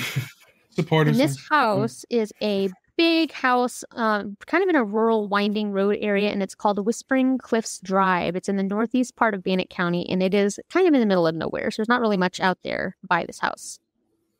So the next day at school, Cassie and Matt are sharing their weekend plans with 2 of their friends from school, and these friends are Brian Lee Draper and Tori Michael Adamczyk, both who are also in their junior years of school. And the 4 had been friends since the year prior, and Matt regularly hung out with the 2, especially Brian, and, well, especially Tori more so, but they had all kind of hung out for a while, and they were bragging a little bit about their upcoming weekend together and how they were going to have some time to themselves, which they were probably pretty jealous about hearing since neither of them had girlfriends themselves. What Cassie and Matt did not know, though, is that the bond between Tori and Brian had changed in the recent months before, and evolved into a somewhat violent one after the 2 found that they shared some compelling dark urges that they experienced. So they both had these really volatile personalities that they didn't really come out with to anybody else, but for whatever reason, they felt like the other shared that kind of darkness, and they would communicate with each other about these ideals, which eventually turned more and more violent in nature. Brian had found himself completely enthralled with the fame and notoriety earned by several murderers, including the Columbine killers, and he shared his twisted ambitions of one day having his name remembered the way that those heinous monsters are by taking as many lives as he could. Loser. The demented little fantasy. Yeah, for sure. Little psycho. Meanwhile, Tori had been watching the hit slasher film Scream, which everyone knows, Ghostface. We all seen the Scream movie or the likeness of it are familiar. Oh, yeah. Okay. Yeah. I did for Halloween one year. A little bit of a, definitely a slasher film, I'd say. I can't say that I ran out of there like, oh, I want to reenact that. But he was really intrigued by the whole sense of scaring your victim, making them feel trapped and vulnerable, and then killing them once they were in that, like kind of like predator prey type of thing. He had these sick little fantasies. And these were affirmed while they're sharing these fantasies with each other about their strong desire to murder someone. And they're kind of getting excited about the fact that they share this really sick fantasy. So they keep these twisted ideals to themselves because they did not really trust anyone else with this demented part of their minds. But together, the two begin to escalate these ideas beyond just like a sentence passed in a hallway. And unbeknownst to Cassie and Matt, what? I was gonna say, how does that even come up in like normal conversation? Like, Have you ever just thought about sitting there, murdering like- anybody? Yeah, actually, I have. Yeah, like- oh, yeah. oh, cool. All the You do time. Friday. You should I just don't know. fucking I do really that one wanna day, kill man. somebody. Murder Mondays, Torture Tuesdays. Really bizarre. Couldn't find like how the information came up, but I had a feeling they just were sharing things that they liked about those components, and that they just, the more they felt comfortable, the more they divulged. Real gross, actually, for being honest. But the two, again, once they escalate past the point where they're just talking about it, they are sitting down and actually coming up with a plan. So they had already cashed in a favor from a friend of theirs who aided them in purchasing a couple knives from a pawn shop nearby. And he lied and said they were for his collection, but they got their hands on these blades, and then they sat down to create a death list and began tallying potential victims. But it's much easier said than done when it comes to killing someone. For example, in order to fulfill the desires of both of the teenagers and how they wanted this plan to go down, they wanted their victim to ideally be in an alone, vulnerable situation. And they had picked a few people who they thought might end up in a situation like that, and even drove around a few times hoping to take advantage, but they were always interrupted. Somebody came home, the situation wasn't right. And this is about a dozen times that they tried to act on this demented idea of murdering someone. And couldn't really find a situation presented itself to them in a way that they wanted to take it. So they're just being patient, kind of betting their time. And that is all until a very sweet and excited Cassie brags to her two friends about her romantic weekend alone inside the big house in the middle of nowhere. And it's not long after that the two decide that this opportunity is just too sweet to pass up, and they begin to make some sort of a plan. So at this point, we are now on Friday. Brian and Tori have a full-fledged plan for how they're going to take action later that evening. Brian is kind of roaming around the school that day, has a video camera, thank you, David, and he finds Cassie in the hallway and is just kind of being real weird. He's like, hi, Cassie, say hi. Say hi, Cassie. Now, mind you, at this point, they've already picked that they want her to be a victim. So they are getting her on camera, doing all that thing that gross murderers do, and they kind of want to document some kind, of the process. Relax. Yeah. Just want to take some pictures. I'll take some pictures. So he bumps into Cassie. He asks her to say hi, and he says, where Tori is. She's, being the polite person she is. She says hi. She says, no, I don't know where your friend is. He's like, do you care? And she kind of laughs and says, not really. Just being funny 16-year-old girl.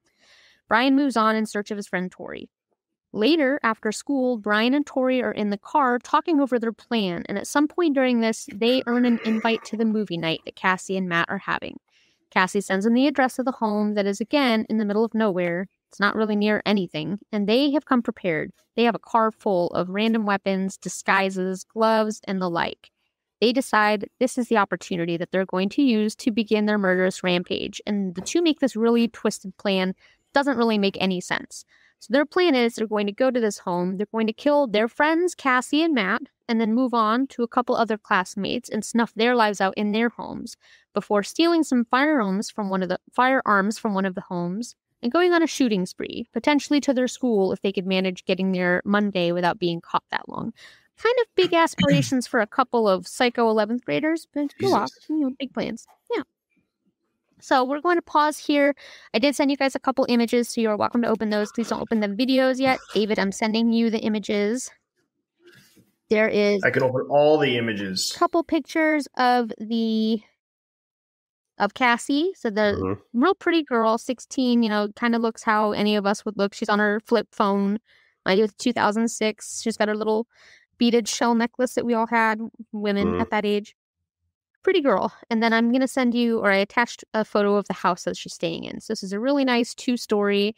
It's got like a garage and an entry on the bottom, a set of stairs that goes up to the main door. Then you can kind of see 2 big bay windows, which I imagine one of those would be the living room. Not really sure if the top, I would imagine the top one would be the living room just based on how the story kind of unfolds. But just so we can get an idea of the house that they're watching. Okay.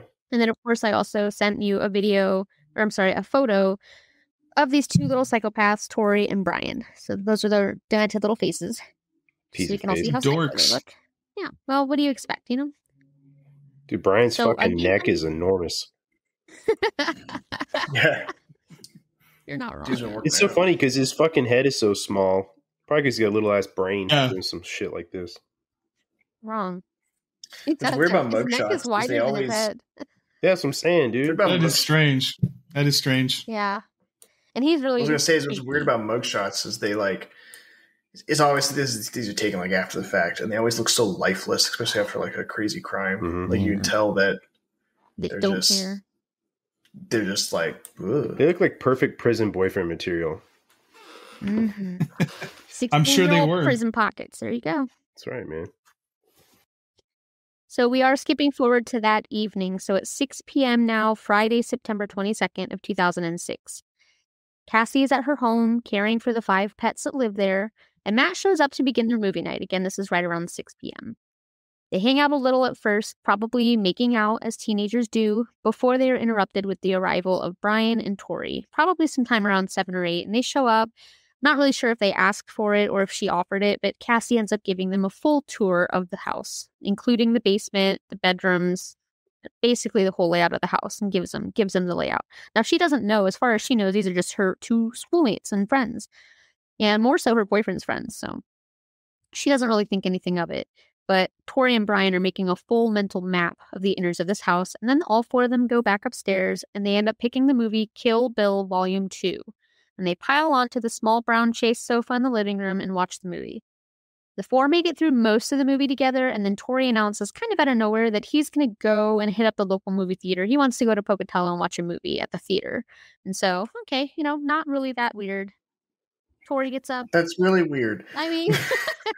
You know what? This movie has put me in the mood for a movie. Hey, guys. I know we're all hanging out all together, but I'm now going to leave by myself to go watch a movie alone because I'm a psychopath. Yeah, I'd like to pay for this experience. See you later. And I'm really going to pay for this experience because I'm going to jail. You know what this experience could use? Some crumbled up popcorn under my shoes. That's what we do. Mm-hmm. And in his mouth. Yeah. So Tori gets up, and I guess the movie just wasn't doing it for him. And then Brian also was like, I'm going to go too. I'm going to go see this movie with my friends. So they get up. What the fuck? So they get up to leave. Right. Cassie at this point is just relieved. She's like, thank God I can have some alone time with my boyfriend because, yeah. But she quickly says bye to her friends, and they leave the room and head out the front door. But without her noticing. Did they leave? What did they leave? They leave the area that they're in, and they head out the front door. Because they left the house. Got it. I can't say room. He picks on me for the way I say that, I guess. You can't say room? Room. She's Canadian. You're Canadian? It says room. Room. Amanda, you're Do you know Canadian? how Canada got its name? She's Canadian. No, man. In Florida. Yeah. A Canadian citizen, American resident. Do you know how I have a joke Canada after got Zach. its name? What's your... So Canada, how Canada got its name is they riled up all like 20 of the Canadians that live up there into a square, and then they put a bunch of letters in a hat, and they went through and just grabbed letters to decide what they were going to call their country. And so the first guy goes up and he goes CA, and the second guy goes up and goes NA, and the last guy goes up DA. So it's Canada. No Canadians heard that joke ever. That is groundbreaking information. That's fucking great and believable. I believe that. Yeah. It's facts. It is, yeah. Amanda's from America's Hat. America's Hat. Oh, yeah. Good point. Yep. Again, it's a nice hat, too. It's cone-shaped in nature, kind of. Let's not examine that too harsh. Let's not pull out the map and look. Just trust me. Brandon, didn't you have something? Yeah, so What was mine is that? like a kind of a different version of Zach's. It was like, how do Canadians spell Canada? CANADA. Consolidated and just as funny. See? Yeah, Yeah, these guys are great. Yeah. These guys are great. I've never heard that joke before, Brandon. Brand information. All right, back to these two weirdos who want to go pay for a free experience. Weirdos. So they leave the house, but right before they do, and Zach's no like stranger to nobody that. catches them do it. No, he sure not. He's bringing locked the Mr. door, Clean didn't to he? the movie theater. He walks down to the basement and he unlocks the Mhm. door leading to the outside from the basement. They have big plans to come back. So the two leave, they get in the car, drive off, and they're excited about this plan. And to give you an idea of just how sick these boys are, one of them is like, he literally says the words, "I'm horny just thinking about it." Thinking about murdering someone. So about 10-15 minutes after leaving, Tori and Brian park the car a little ways down the street, and they collect the necessary gear that they need, which is dark clothing, pairs of gloves, white painted masks, and 2 knives, a dagger, a hunting knife. We're going to pause here. What is in mind thinking of this attire? It's like Scream. Exactly. Yeah, we all know it. We all dressed as him for some Halloween at some point, more than likely. I know I did for a couple years. And yeah. I had the bloody mask version. Bloody mask version. Exactly. Yeah. And that's what they were. They were almost like white masks with like red painted around the eyes and around the mouth. Very scary stuff. Kind of creepy. Brian and Tori enter the house just as easily as they had left it, just by using that unlocked basement door. And once inside, they find a place to hold up, and they start thinking of ways to scare the couple who are still upstairs finishing their movie together. One of the little psychos decides to start making some noises, start banging little things around, hoping that they'll come down to check it out and see what's going on, and they can just kind of surprise them both when they're, coming down the steps. Nothing really happens. Nobody comes downstairs, so they find the breaker box and they start shutting off lights and shutting off the power. Again, they're waiting for one of them to come downstairs. They do not. Truly sadistic fucks, these two are. So Matt and Cassie do not go into the basement, unlike every horror movie would depict, ever. They stay upstairs. And after a while, Brian and Tori flip the power back on so that they can try to give them a call. And they try to call the phone, probably to figure out what's going on upstairs. I couldn't really figure out if Matt answered any of these calls. I think that they were just random calls. So they're just trying to scare him. At this point, it's almost 10 p.m. Matt is due to leave soon, but the two are really rattled. In addition to the loud noises and the lights going off and on, one of the Contreras' dogs is growling and barking at the basement steps, which they felt really disconcerted by. So Matt calls his mom, and he's like, "Is there any way you can let me stay here overnight with Cassie? She's really scared. There's weird stuff going on. Any other night?"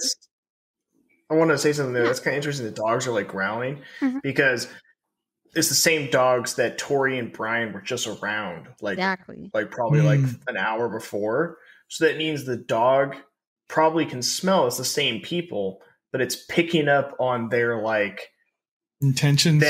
Their intentions. They're there to do something bad, and the dog can feel it. Good point. Yeah, that's weird. Excellent observation. Yeah, really good observation made, and very good job. What I can't really understand is why nobody called the police or anything at this point, because I definitely would not hesitate. Come check this shit out. There's noises, lights going off, and my dog's barking at the stairs. Come check this out. But they didn't. But Matt does call because he's worried about his girlfriend having to stay there by herself. So he does call his mom, and asks her, begs her almost, "Can you let me stay with Cassie tonight?" She's really freaked out. Any other time, his mom would have said yes, but Matt's father was due to come home following a long absence, which I won't describe because it doesn't really contribute to the story. Let's just say some personal shit he was going through, and he was coming home. And his mother was really excited to have Matt home to surprise him with his father's arrival. So she said, "No, Matt, I'm sorry, you got to come stay tonight. But if you want, Cassie can come with us, and tomorrow morning I'll drop her right back off at the house to finish her house-sitting duties." So Matt extends this offer to Cassie, like, "Oh, my mom said you can come." But being the sweet and caring animal lover she is, she feels that she made an obligation to these pets to stay with them overnight, and she can't even entertain the thought of leaving them alone in a house with the power going off and on and all these creepy noises, and she feels inclined to stay and pursue her duties. So she declines the offer and decides to stay in the house. About half an hour later, Matt's mom comes to pick him up, and Matt leaves 16-year-old Cassie in the house alone, unknowingly, with 2 psychopath teens lurking in the basement beneath her. On the drive home from Cassie's aunt and uncle's house, Matt decides to call his buddy Tori because last he checked, they were going to a movie. So he calls, Tori picks up, and he's whispering. Real weird. It's like Matt can barely hear him, but he doesn't think twice of this because he just thinks Tori's at a movie theater and he's trying to be quiet and not get caught. So Matt explains. Makes sense. Yeah. Checks out. Matt explains how he left Cassie's house and the two hang up so Tori and Brian can finish their quote-unquote movie. Excitement now sets into the boys knowing that Cassie is alone in the house and vulnerable. The boys had actually heard Matt leave from downstairs, and they begin to amp up their disturbing game of scare tactics by shutting the lights off again and waiting for her to come downstairs. She's terrified and trying to save a brave face, and she's bundled up on the couch in front of the now blank TV screen, just hoping and praying she falls asleep and can wake up into some normalcy. She hears all kinds of noises, especially with the quiet, but she shuts her eyes and just tries to will it away. After some time, the two get tired of waiting for her to come downstairs, and they venture up into the main level of the home. Brian has a dagger type, like a survivalist kind of knife, which is serrated, and Tori is armed with just a large hunting knife, like a smooth blade. They're creeping around the house, slamming closet doors, throwing things across the room, just trying to really terrify the shit out of her. In the court docket, it said that Tori had heard her snoring, indicating that she was asleep for this, but a lot of the other sources of information indicate that she was awake for this part, so I'm really not sure if she was up or not. But the boys do end up approaching her while she's curled up on the living room couch, and they proceed to brutally attack her. Cassie makes... Where are the dogs in this? Doesn't sound like they were harmed, but they definitely weren't in the picture. So I don't know if maybe they somehow got them into a bedroom or something, or maybe they were crated overnight. I don't really know where the dogs were for this. It doesn't really touch on that. Sucks. It does. But Cassie only makes it a step off the couch before she falls to the floor under a barrage of thrusts of the huge knives into her back, arms, chest, abdomen, and neck. In what seems like just an instant, Cassie is stabbed approximately 29 times between the two, 12 of which were fatal stabs. So any one of those 12 would have killed her. No chance. You wake up and you're just being stabbed. Yeah. Like that's... After a full night of being tormented in a house that you otherwise are familiar in. Yeah. So this assault happens really fast, and it could have been from any of the knife strikes, but most likely it was the deep plunge into the right ventricle of her heart that likely caused her death. But the boys finish the job and run out of the house, leaving poor Cassie Jo Stoddart dead on her aunt and uncle's living room at the age of 16 years. The two take off and make it to their vehicle and flee the scene, talking in animated voices about how they just ended the life of this innocent girl, and they decide to get their shit together and go buy some movie tickets. Not really sure why, but they never make it to the rest of their murderous rampage, and they just simply go home. The next day, Tori and Matt are hanging out on Saturday. Losers. So the next day, Tori and Matt are out hanging out. Tori makes no mention of anything that happened the night before to Matt about his own girlfriend, even after Matt complains about being unable to reach Cassie by phone. But Matt's really not too worried, which I don't really understand. Like, having been there all night and seeing all that shit go down, I can't understand why he wasn't worried. It's also 2006. Not a lot of like cell phones aren't super big yet. So not getting a hold of someone's probably not too big of a deal at that point. Yeah. I would feel like. Probably I feel like if his mom let him stay, he would have also died. Oh yeah, for sure. Yeah. No, that's definitely an accurate observation, I would say. But he's like, I can't get a hold of Cassie. And Tori's like, that's weird. Knowing that he killed her and that her body's laying dead in her family's house. Wonder where she is. I'll take a stab at it. Ooh. Or 29. And it isn't even until Sunday, when the Contreras get back from their trip with their 13-year-old daughter, that they enter the house, and their poor 13-year-old discovers Cassie's brutally murdered body on the floor. Good God. And of course, as soon as police are involved, they have but one suspect in their sights, Matt. But Matt, luckily, has a really good alibi. He explains Cassie was alive when he left. His mother saw her. He's got witnesses.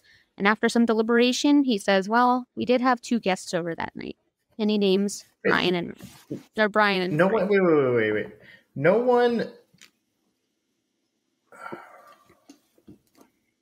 one decided to.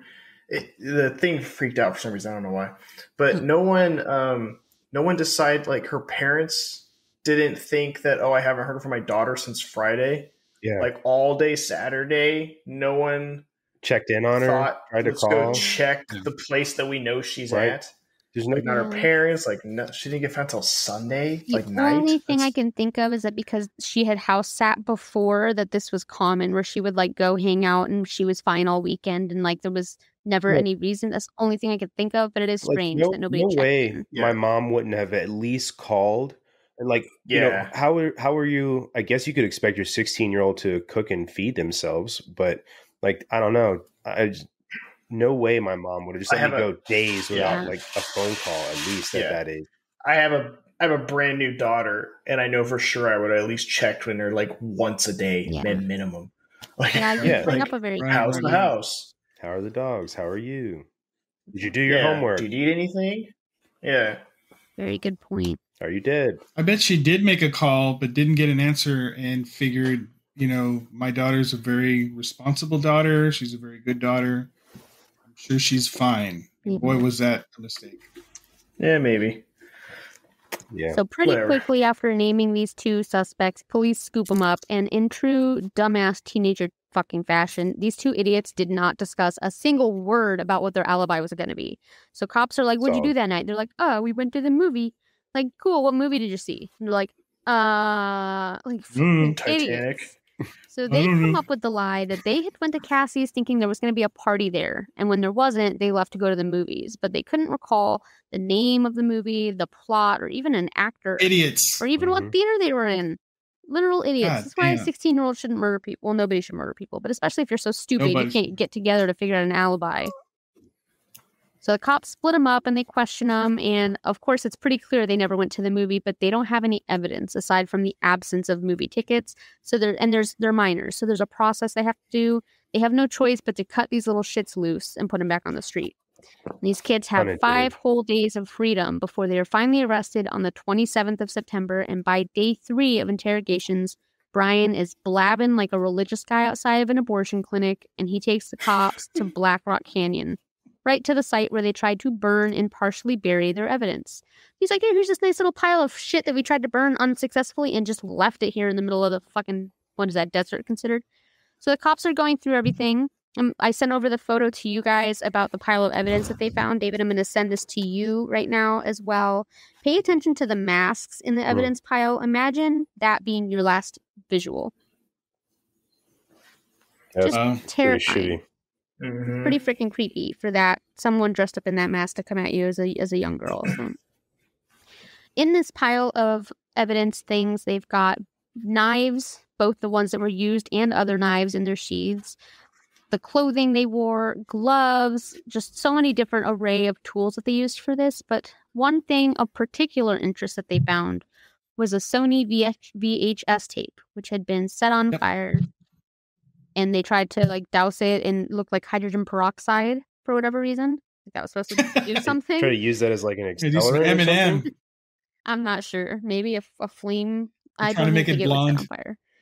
So yeah, they poured all the peroxide on it and then tried to light it on fire. And the cops find it. They are able to restore the majority of the footage on the tape. It's about 35 minutes. The whole video is on YouTube. I plucked out the important parts, but we'll go over that in just a second. Okay, trying to send it to you, David. Hold on. All right. Huh? You say why? I said all right. Oh, all right. I said all right. All right. All right. All right. All right. All right. All right. All right. Okay. So I sent it to you guys. I am going to play a chunk of it. The first video in its entirety is 7 minutes. I'm not going to play the whole thing. I'm just going to play the parts that really captivate their character and what these two, like, what kind of things they talk about when it's just the two of them hanging around, driving around in their car. Not fought, right? We're going for guns. We're just gonna have the guns. Get out of there. Chill out, money. We're going to make history. Idiots. Mm-hmm. The music being played is in your car too, so I couldn't strip it. I apologize. Moonlight Sonata. We're going over to Davison's house. We're gonna go snoop around over there and try to see if she's a whole other. She's a whole other. Splat. She did. You're into this, right?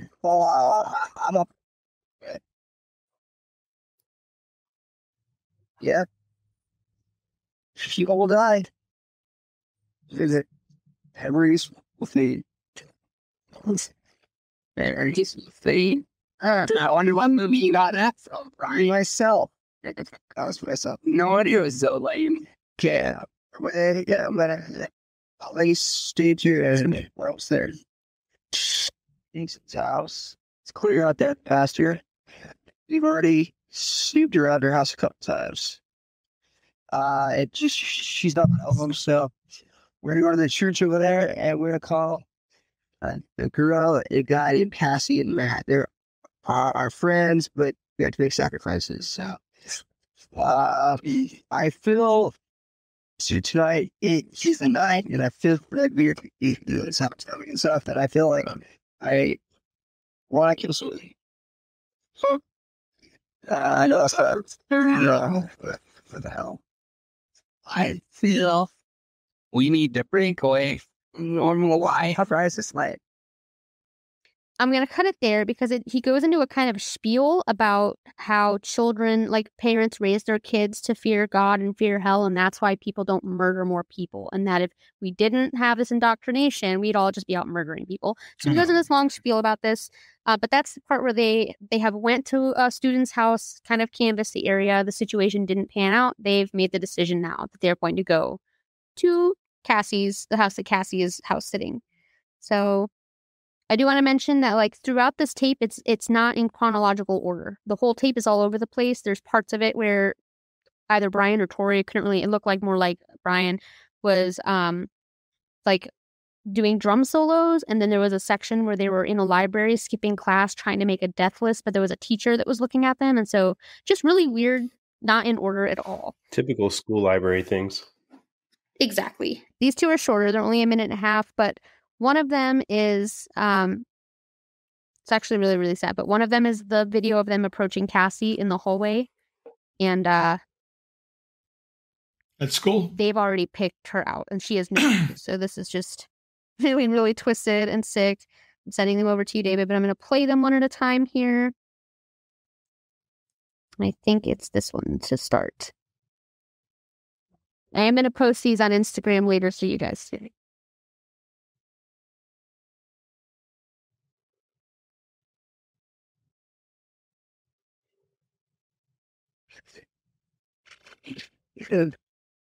You want to take it, I say I could see. I can't see him. Wait, this is for you. It's supposed to be here at 7:30, and it's 8:19. It's an hour late. He didn't even care to see ya. Do the police told me. So that is him meeting Cassie. And then further in the video, he kind of walks into the bathroom, videotapes himself, just walking through the school. But that really creepy part does not sit well, where he walks up to Cassie and is like, say hi, I'm recording you, knowing full well that he's going to try to end her life that later. It's really sad to see. It's really sad to see her face. I'm going to play the harder one to listen to now, and there is an excerpt in here that was recorded right after they left Cassie's house after having murdered her. So just another content warning. This one is the toughest to listen to by far. This is the beginning before they do it. Time is 9:50, September 22nd, 2006. Unfortunately, we had the grueling task of killing our two friends. And they are right in a house just down the street. We just talked to them. We were there for an hour. We checked out the whole house. You know, there's lots of doors. There's lots of places to hide. I unlocked the back doors. So it's all locked. Now we just gotta wait. And yeah, we're getting nervous right now. But, you know, we're ready. Let's take to the greatest rock. I've been waiting for this for a long time. Why? Before we come in, you'll take time of murder. We've been waiting for this for a long time. A long time. We'll stay tuned. Just chill, Cassie. We just left your house. This is not a fucking joke. I stabbed her in the throat and I saw her body and just disappeared. Dude, I just killed Cassie. Oh, fuck. That felt like... I mean, my soul tries to fucked up. We gotta get her action. It's okay. Okay. Well, let's fucking take it, sir. I need to inquire. No. Hi. So that was before going to the house, and then after having murdered her. And what's particularly, I don't even want to say funny because there's nothing funny about any of this, but the fact that they immediately say, we got to get our act together, let's go buy movie tickets, and instead decide to just go home without any kind of plan. What did you think was going to happen? I mean, did you think... They probably thought they'd just sleep it off. Oh, we'll go to sleep and wake up. It's the next day. No worries. No big deal. They're not going to find her for at least another day. Maybe they realize they're covered in fucking blood or something, and they're like, oh, maybe somebody will ask why we've, got blood on our shirt or whatever. Yeah. True. But just horrific to see the nonchalant, way that they go about talking about it. And they're like, oh my God, I just watched the life drain out of her. Oh, that didn't even feel real. It was real. Is it just me, or do they not I don't know. So I was a recruiter in the Air Force, and I've talked to a lot of 15, 16, 17-year-old kids. And the way Tori and Brian talk, they seem like mentally challenged. They're not they talk weird. Yeah. They're not even just talk. They do. You laugh, Brandon, but they don't sound like... Sound like idiots. They sound like idiots. Yeah, they sound like idiots. Very low IQ. They're not. They are idiots. They They're massive idiots. Basic words to even construct a sentence. But you can tell that one is dominant and the other is not. You can tell that one of them says, "We have to get our act together." Right. The other guy is kind of living in the moment. So it's Tori. Tori is the dominant one. Thank you for mentioning that. Yeah. Nice. Thank you for pointing that out. So remember what he just said, the Tori is the dominant one, because you're going to get real surprised here in a little bit. So, of course, after they see this tape, the cops are like, okay, this is everything laid out for us with a neat little bow. We've got an admission of guilt. We've got the plan. We've got after the fact. We've got it all. And Tori and Brian are charged, prosecuted as adults, and they're given life sentences with no possibility for parole and charged with both murder and conspiracy to commit murder. So they are in the jail. Both Tori and Brian, to this day, are still serving out their sentences at Idaho State Correctional Facility, which is in Ada County. Both murderers blamed one another during interrogation and maintained that they were only at the movies. Real bitches. Eventually, Brian... And they're in the same place? They're in the same facility, it seems. Yeah, I don't know how much interaction they have with one another, but it seems they're both at Idaho State. I bet they don't talk. Probably not. I guarantee you they do not talk. Not if you're trying to throw one another under the bus. I wonder if they get to watch movies. Right. Yeah. Brian probably eventually for free, yeah, with a nice little bar over the TV and everything. Just paying for it with their life. Those late night thunder plungers. Oh, sorry, that evokes an image for sure. Never heard that term. What they deserve. Heinous innuendo. Yeah. Anus for the anus. Brian eventually accepted his sentencing. He's like, yeah, whatever, I did it here. Tori still to this day maintains that he had nothing to do with the murder. He was only there thinking they were going to scare them, and that he looked away and didn't even know Cassie had been stabbed until they got home, which is a load of shit because we all saw, heard the video. And to this day, his parents believe his innocence despite seeing the tape. Wow. And he continues to file. Sound like morons too. Yeah, they don't believe innocence. They're hoping that he's innocent and that their son's not a freak. They don't believe it. They advocate for him hard, and they support him in all of the appeals that he files in hopes of having his trial revisited, which in return has wreaked havoc on the Stoddart life because any semblance of closure that they had following the sentencing was ripped open each and every time that he files for an appeal. So I did find Cassie Jo's mom, Anna. She said this to a reporter regarding Adam Chick's parents being so supportive. She said, it's just ridiculous. The parents need to get over their denial, realize that he did it, and that he's going to spend the rest of his life in jail, and he should. They still have their son. I have to visit my daughter in the cemetery. I didn't get to see her graduate or get married or have babies. So I thought that was really impact and like profoundful. Definitely fuck your parents, Tori and Brian. Both of you raised little fucking psychopaths, but especially Tori's parents for not giving a shit about the pain of this family who brutally lost their daughter and prioritizing your sick bastard son wanting to get him out of jail. Nope, he can rot. Him and Brian. Yeah, having kids of my own, right? And just knowing and understanding what the love for them feels like, it would be extremely hard to rationalize your child doing that. And they made a documentary about Dylan Klebold, the dude who who participated in the Columbine shooting, and essentially it was about his mom and her reaction, like after the fact, and the things that she's struggled with, I guess, and like she did not have the same reaction, obviously, that this kid's fucking idiot parents did, but like I couldn't even imagine being in that position where I don't think as a parent you could not love your kid just by default, but at the same time, knowing that they did what they did, I'm sure just the levels of failure and probably blame as well, like where did I go wrong kind of thing, that just has to be fucking terrible. And I say that to say that maybe his parents just went the total opposite fucking direction and just doubled down on their kid's innocence instead of facing the fact that they raised a piece of shit.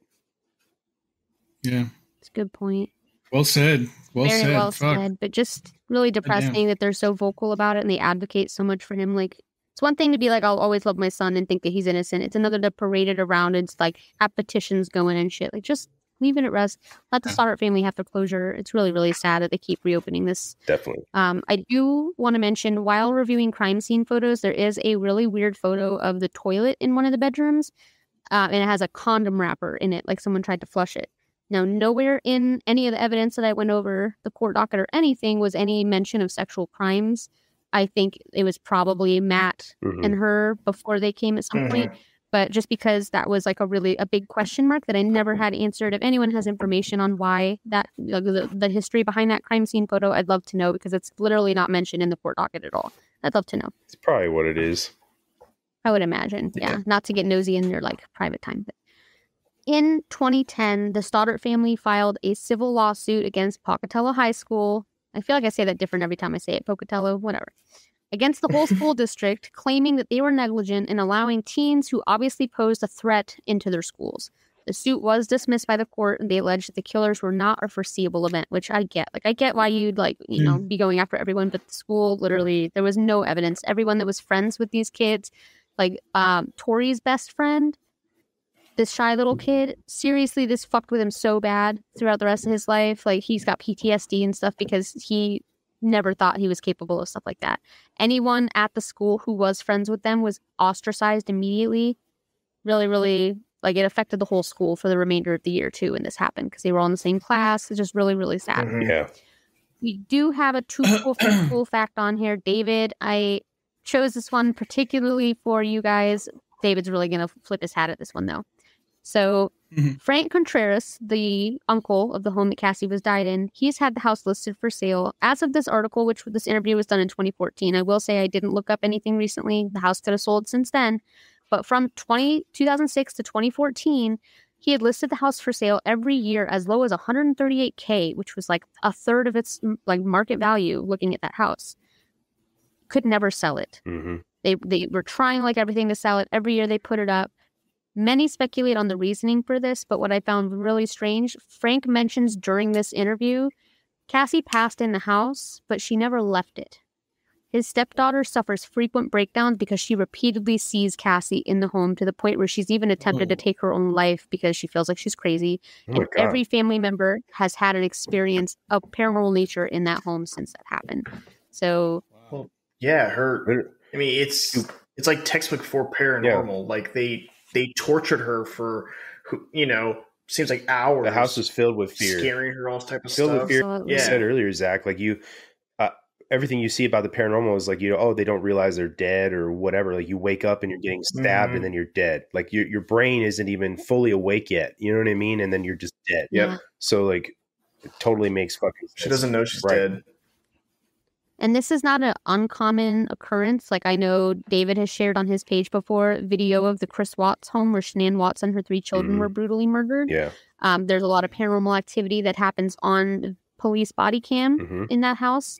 What I thought was interesting was this wasn't an interview done by a paranormal journal. This was an interview from Frank Contreras to the Idaho State Journal, which is like a very prestigious talking about his experience. Media. So that makes it a little more concrete for me that he doesn't really care about looking crazy. He doesn't really care if the house sells or not. He needs people to know what's happening inside it. I couldn't find anything more recently. I don't know if the house is sold, if it's still active. I don't know. Couldn't really find it. Didn't really look that hard to be honest, but I thought that was interesting. So do you think that this is like a residual energy thing, or what are your thoughts on what the potential for this activity they're experiencing? Yeah, she's still there. Like Brandon was saying, she doesn't know she was murdered as she was waking up. She doesn't know that she died. I don't think, like her soul or her spirit or whatever. And so she's still there. And because she went through so much like turmoil up to that point before she died, just in like the couple hours or hour or so that she had to go through it, her soul was like terrified. She was scared. So it's just stuck there. Well, think of like battlefields like Gettysburg, right?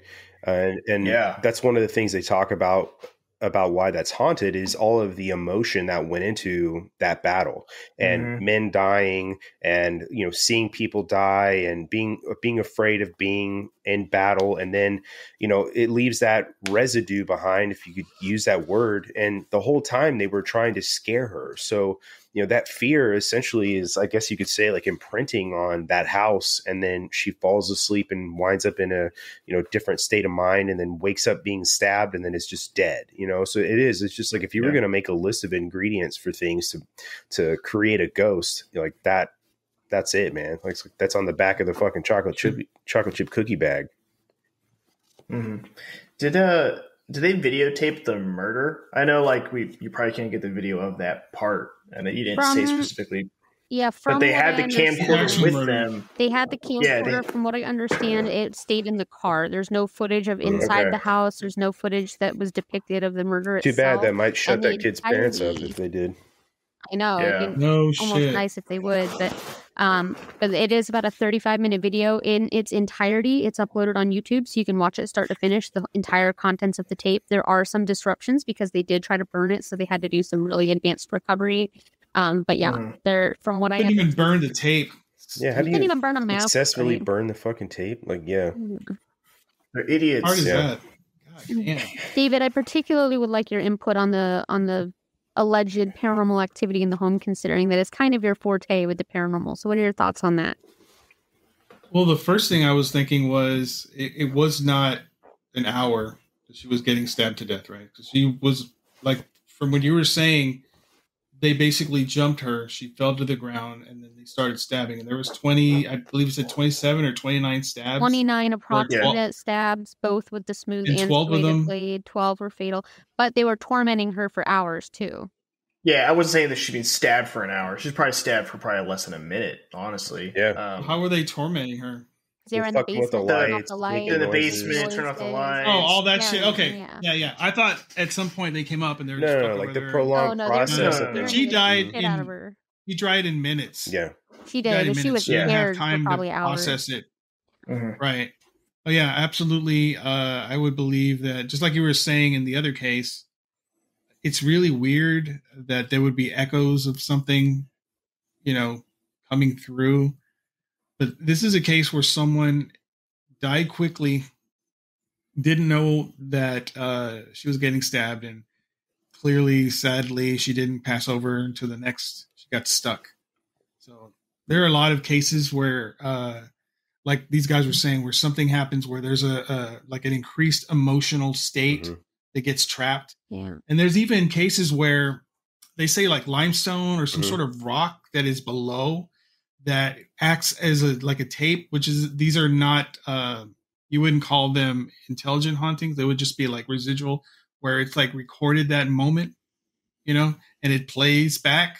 Kind of weird. It's kind of one of the ghost things that happens. But I think she just got stuck there. And I feel really bad for the girl that wanted to kill herself because she kept seeing this. Yeah. And can you imagine what she was seeing?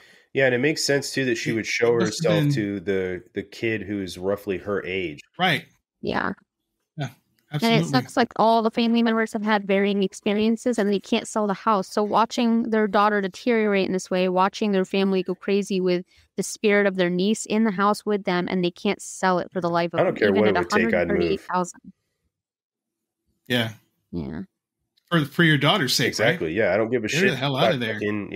We'd be somewhere else. You can't sell the house. All right, cool. Stop making payments. Foreclose on it. It's not yours anymore. It's the bank's. Yeah, move on. Honestly, right. I don't know. You'd have to get out of there though, and I don't. It's just really sad. I never ended up hearing like if the animals experience anything. You know, dogs and cats are really good at picking up on that, but how traumatic for them as well to have to witness that. It's rough, man. I would love to do an investigation there, though. I would love to check. It seems like the kind of places Zach Bagans would have already done. Probably, yeah. Yeah, you would think. And this is a pretty established case, so I was suspicious that someone might have heard of it. I wasn't surprised that Dayvid, you knew exactly where I was going with the tapes, but there was a lot of sources on this. I want to start with saying I always start with Wikipedia just because they do have mass information, but Wikipedia was wrong on a lot of details. So people who are going to do this case and replicate it, just like the Banachevsky case that we did, do not trust Wikipedia. You got to find better cases, like better information. So I have provided you the sources. You can go to Google, type in case law docket number 44358, Tori Adamczyk versus State of Ohio. You're going to find the whole case report. Also, the Idaho State Journal had the interviews of the Contreras. Findagrave.com had all the photos that I sent them of Cassie, and Medium.com had the photo of the evidence pile. And I also have a photo. I'm not going to send it to you guys because it's gory, but it's the only autopsy photo of her that I could find that exists publicly, and it's just her face down with a very large stab wound above her heart in her back. Good God. So obviously that is probably the one that did her in, unfortunately, although any of those 12 honestly could have. I wanted to also give a big shout out to a classmate of Cassie's who provided a lot of additional context on Reddit in regards to how the school dealt with the case, which is how I got a lot of the after information. Oh, okay. They had a whole like Ask Me Anything post on it's like the subreddit true crime discussions, and the username is Shake Some Hands, as it sounds. So type that in. That's where you're going to find a whole bunch of Q&A about how the school reacted after the passing. And then you can go on YouTube and search Tori Adamczyk tape. Again, it's about 35 minutes long, but I played a lot of the relevant parts for you guys, apart from, them discussing their plan in the library, but you can't really hear them there anyways. So, you know what I want to know? I would love to ask these idiots now, like today, because I'm sure they're still around, right? Yes, they are still in prison. Was it worth it? Clearly no, but did you get what you were looking for? Right. Do you have what regrets? I could find, Tori issued like an apology, but I'm sure it was fake as fuck. But honestly, between the two, like Tori did seem definitely like the leader of the two. But the one video, like if you guys do go up and look at this YouTube video and watch the video where they're in the library, that Brian dude is fucking evil from the eyes. Like just looking, when he makes eye contact with the camera, it's scary. There ain't nothing going on. Like an incel before they were incels. There's nothing going on. There's no emotion. It's like just dark and weird and creepy, and it's really like a vibe thing. But despite that, he's got a neck for days. Yeah, he sure does. But nobody had an inkling. Nobody was concerned or thought that they were being weird or anything. Although it sounds like they were canvassing people's houses for weeks. So I would hope that somebody had knew about that, but they should have said something. So I really hope that the family is working on healing. I want to send all our respect to the Stoddart family. Just reviewing the evidence and watching these tapes is rough. So I can't imagine living it. And Cassie Jo was just a beautiful, bright young girl who just did not deserve what she got. I hope Brian and Tori rot in their cell and that Cassie haunts the ever-loving fucking shit out of them for the rest of their days. So Same. I want you guys to do a what would you do? We're going to be in the position of Matt, though, just out of respect. Are you investigating all the bumps and the breaker box and everything that's going on in the basement if you're there with your girl? And are you leaving her alone in a house by herself with that? I mean, you're 16, so keep in mind there's only so much you can realistically do. But, like, what would you do in that situation? I mean, like, I feel like I would have definitely tried to investigate at some degree. But at the very least, one of the thoughts I had initially was, why didn't they just try to leave? Like, I mean... it's better than staying there, And then I don't know, like I'm sure he tried to convince her to come with him instead of just leaving the animals. I don't know what he said to her, but like that obviously would have been what I would have tried to have done. Is come with us, or even say something like, oh yeah, no, like just come for a little bit, and then we'll come back and check the house out later, even if it was no intention of returning, just to get her out of that situation. But I mean, you never know. I've never been put in that situation before, but I definitely would. I feel like I would have tried to do something more than that. But again, anybody else? He's 16 years old. What the fuck does he know? Yeah.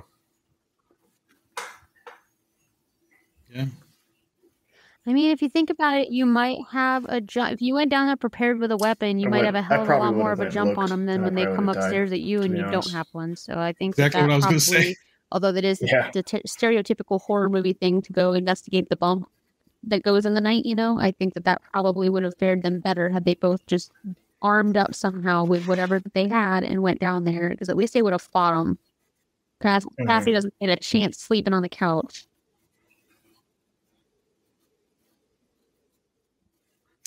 You got it. Yeah. It makes me wonder, like 16-year-old. If there's if it's a basement door that they went into that was unlocked, then you would think that obviously the door that was from outside into the house, into the basement, that there would be another door that would lead into the main living area. And since that door leads to a space where there's a door that leads out the house, you would think that door would have a lock.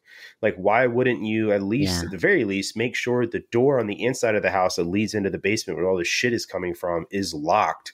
You know what I mean? Because at least there's an additional barrier there. Not to say they couldn't have gotten in anyway, but I don't know. Right.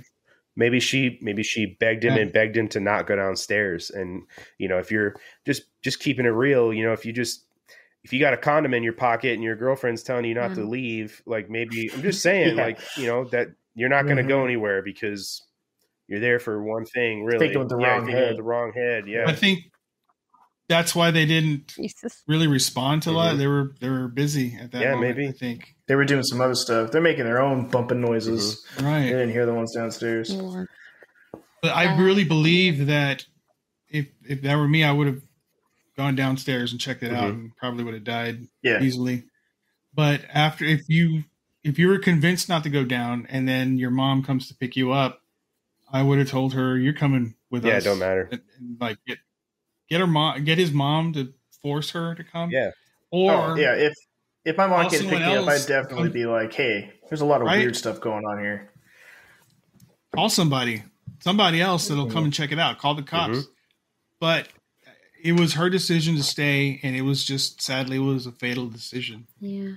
It seems like he struggled a lot with it, too, with the fact that he left. But also, on the opposite hand, had he stayed with her that night, they might have killed them both while they slept.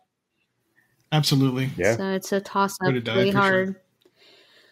It is hard. So that leads us to our question of the week for this episode. And it is, if you are home alone and you hear a bump in the night, are you going to investigate it? So I want to know, are you guys going to hide? Are you guys going to go check it out? I'm going to get my fucking broomstick and check it out. That's what the hell I'm going to do. Yeah. 16-year-old me would have went and looked and then died. Are we 16 in this scenario? 31-year-old me is leaving the house and tactfully returning to catch the guy. And kill him. Nice. So okay, good answer. So that happened. That happened in 2021. To you, May 2021. We had a break in while we were sleeping, and I can't sleep unless the door is closed and locked, like our bedroom door is closed and locked. They broke in through our workout room, and there's one, and he cut himself on the way in because they broke the windows to get in, and they climbed up. And they went downstairs to unlock and let two other guys in. It woke up my girlfriend, and she told me something. I could hear something, so I got up, and I was ready to go out there and see what's up. But she begged me not to. And I didn't have a gun. I had a police baton. I was gonna whack the shit out of whoever it was. Turned out it was 3 15, 16-year-old kids that were just messing around, and one of them did have a gun, and they did fire a shot off onto the floor like idiots. Oh shit! By accident. Yeah, Wow. it was right around the time I was going to go out there too. Were they gonna like? And I thought they were. Were they trying to rob you? Was that the point? Or okay. Yeah. Turns out they were trying to rob. They had this laptop. They actually carried it out. A whole bunch of other stuff. And you got it back. We called the cops. Yeah. He threw it as he was running from the cops. Solid. So it was pretty bad. Yeah, the gunshot was right there because they were in my office taking stuff. And they got away. They never caught him because the cops got trapped inside our complex. They couldn't get back out. Fucking cops, man. But they were there in 3 minutes, though, dude. 3 minutes. Well, good for them. I mean, yeah. At least 3 minutes is still too slow. Get a gun. Yeah. Exactly. Dude, I got put on hold by 911 the other day. I got put on hold by 911. I didn't even get to talk to somebody. I was on hold. Wow. Yep. So I was driving to work in the morning, and there was because I live in California, there was a homeless encampment right off the highway because that's what California is.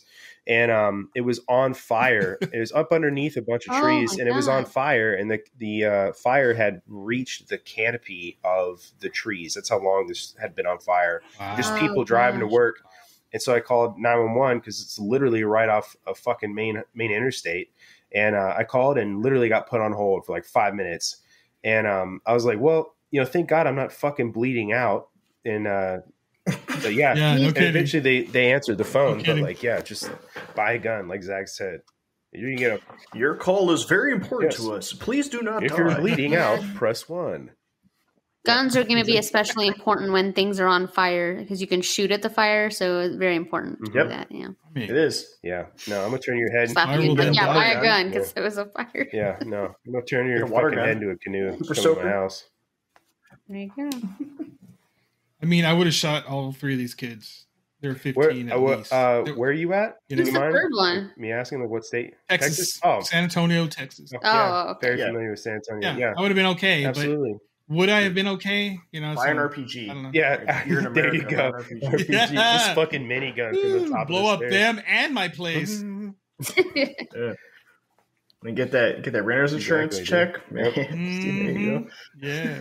Just put a sign out, please rob me so I can get a new house. Just work your way up to the mansion. Dude, no wonder the cops were there in 3 minutes, man. San Antonio PD does not fuck around, that's for sure. No. Yeah. I've been to San That's big. Antonio You quite a should few get there times. somewhere. But it's funny that you say that you were put on hold. My girlfriend was on the phone with them and they hung up. So that's what they're actually. Wow. That's We're actually like in the middle of that's actually what they're supposed to do. Is hang up on you in the middle of your emergency? Really? No. Save it. That's what happened. Really? That's what happened. They hung up and we called them back. Yeah. Damn. Dude, Did they hang get up over or here. the call drop? It might have dropped. But it was like, hey, we were just talking to you Oh, guys. it's just 3 Like, kids? Oh, yeah. Oop. Oh.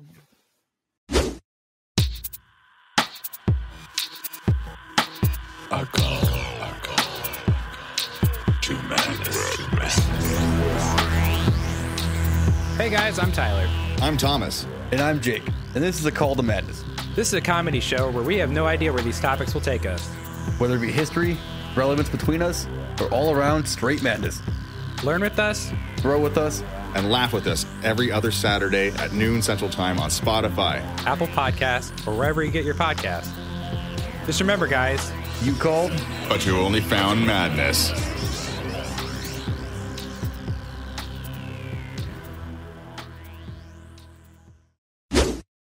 Well, Sure, come on over. Dang. We'll be there. so I know You this have was to a heavy episode, and sorry that bum you guys all the way down, but hopefully Here it I comes. don't want to say you learned anything from it, but I do Here it have our comes. hint for the next episode, and our hint is Egypt is not only famous for the pyramids. That's what you're getting. That's what you're getting your hint. And then we have our joke of the day because we're going to bring you back Yay, to yay. that super depressing episode that we just put you through. Are you ready for the Hell joke yeah. of the day? Yeah. So Ready. Okay, I had to tiptoe because I like to make them coordinate with the topic, but of course I don't want to use a poor innocent girl being murdered as a joke. So we're going to Did you make a say joke toe? about. No, I did not. We're going to make a joke about. Hello. Put your toesies. Hello. Get your toes. Oh my god, all 3 of them. Oh my god. We coordinated. I love it. I love it. Did you plan that? You gotta. You in a group No, chat? we're just bros. Bros with fucking toes. That's right. That's right. Bros who show their toes. In different area codes. .com, not .net. Bros who show their toes in different area codes. .com. Yep. If you go to .net, you're going to get a virus. Yeah, don't go there. So our joke today is pet sitting themed. That was as close as I could come to laughing about our situation. So, all right. So we have a dog lover whose dog was a female and in heat is asked to look after her neighbor's male dog while they go on vacation. And she agrees if she could bring her dog. So the neighbor, has a very large house and she's pretty sure she can keep the two dogs separate. However, as she's drifting off to sleep one night, she hears an awful howling and moaning sound. She runs downstairs and finds the dogs locked together in obvious pain, unable to disengage, as frequently happens with dogs. Unable to separate them and perplexed as to what to do next, although it is very late in the night, she calls her vet, who answers in a very grumpy voice. After she explains the problem to him, the vet says, "This is what you're going to do. Hang up the phone, place the phone by the dog, then I'm going to call you back. The noise of the phone is going to make the male lose his erection, and then he'll be able to withdraw." She says, "Do you really think it's going to work?" He says, "Well, it sure as fuck just worked for me." Yeah. Nice. Yeah. Always a good penis joke to end on a. Thank you for the tiny little symbol. I was trying to figure out where it's going. I was like, I know. Going all over. I was waiting for it. Where's this one going? There he was. So that's all I have for you guys today. I really do appreciate you sharing 2 hours of your time tonight, plus some, because we bullshitted a lot at the beginning. That's us. And I hope that you enjoyed the episode. Could you, again, tell us where to find your podcast? Mm-hmm. Yeah, so you can find our social media really is just Instagram and Facebook. We do have a website, but I haven't updated it in forever.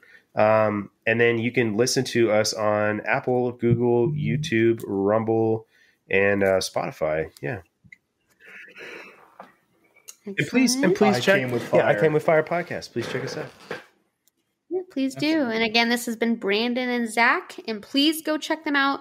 Please go give them a 5-star rating and review. They are awesome, as you could tell by this podcast. I know at least Heather is going to come be a fanatic. I know at least that much because she always finds the one she loves. Come on over, Heather. Come on. She's on your. There you go, Heather. Right. See, she's awesome, man. Subscribe to us on all platforms, please. Yeah. All platforms. Like everything we post. Everything. Comment on all the stuff we share. Send them nudes. Yep. Oh no! Also, I might don't send them nudes. Might wind up. Don't do that again. Yeah. Don't send also us comment. Again. Vote for Dayvid. Vote for Dayvid. Vote for Dayvid on the comments. Yeah. That's right. When you like our post, like it with your toe. Yes, please. God. Yeah, like, take your phone, press it with your toe. It's your phone screen that you're gambling with. Mm-hmm.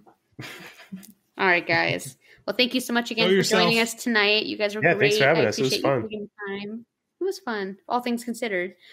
For everyone who's listening, we hope you have a wonderful night. And don't forget, stay alive.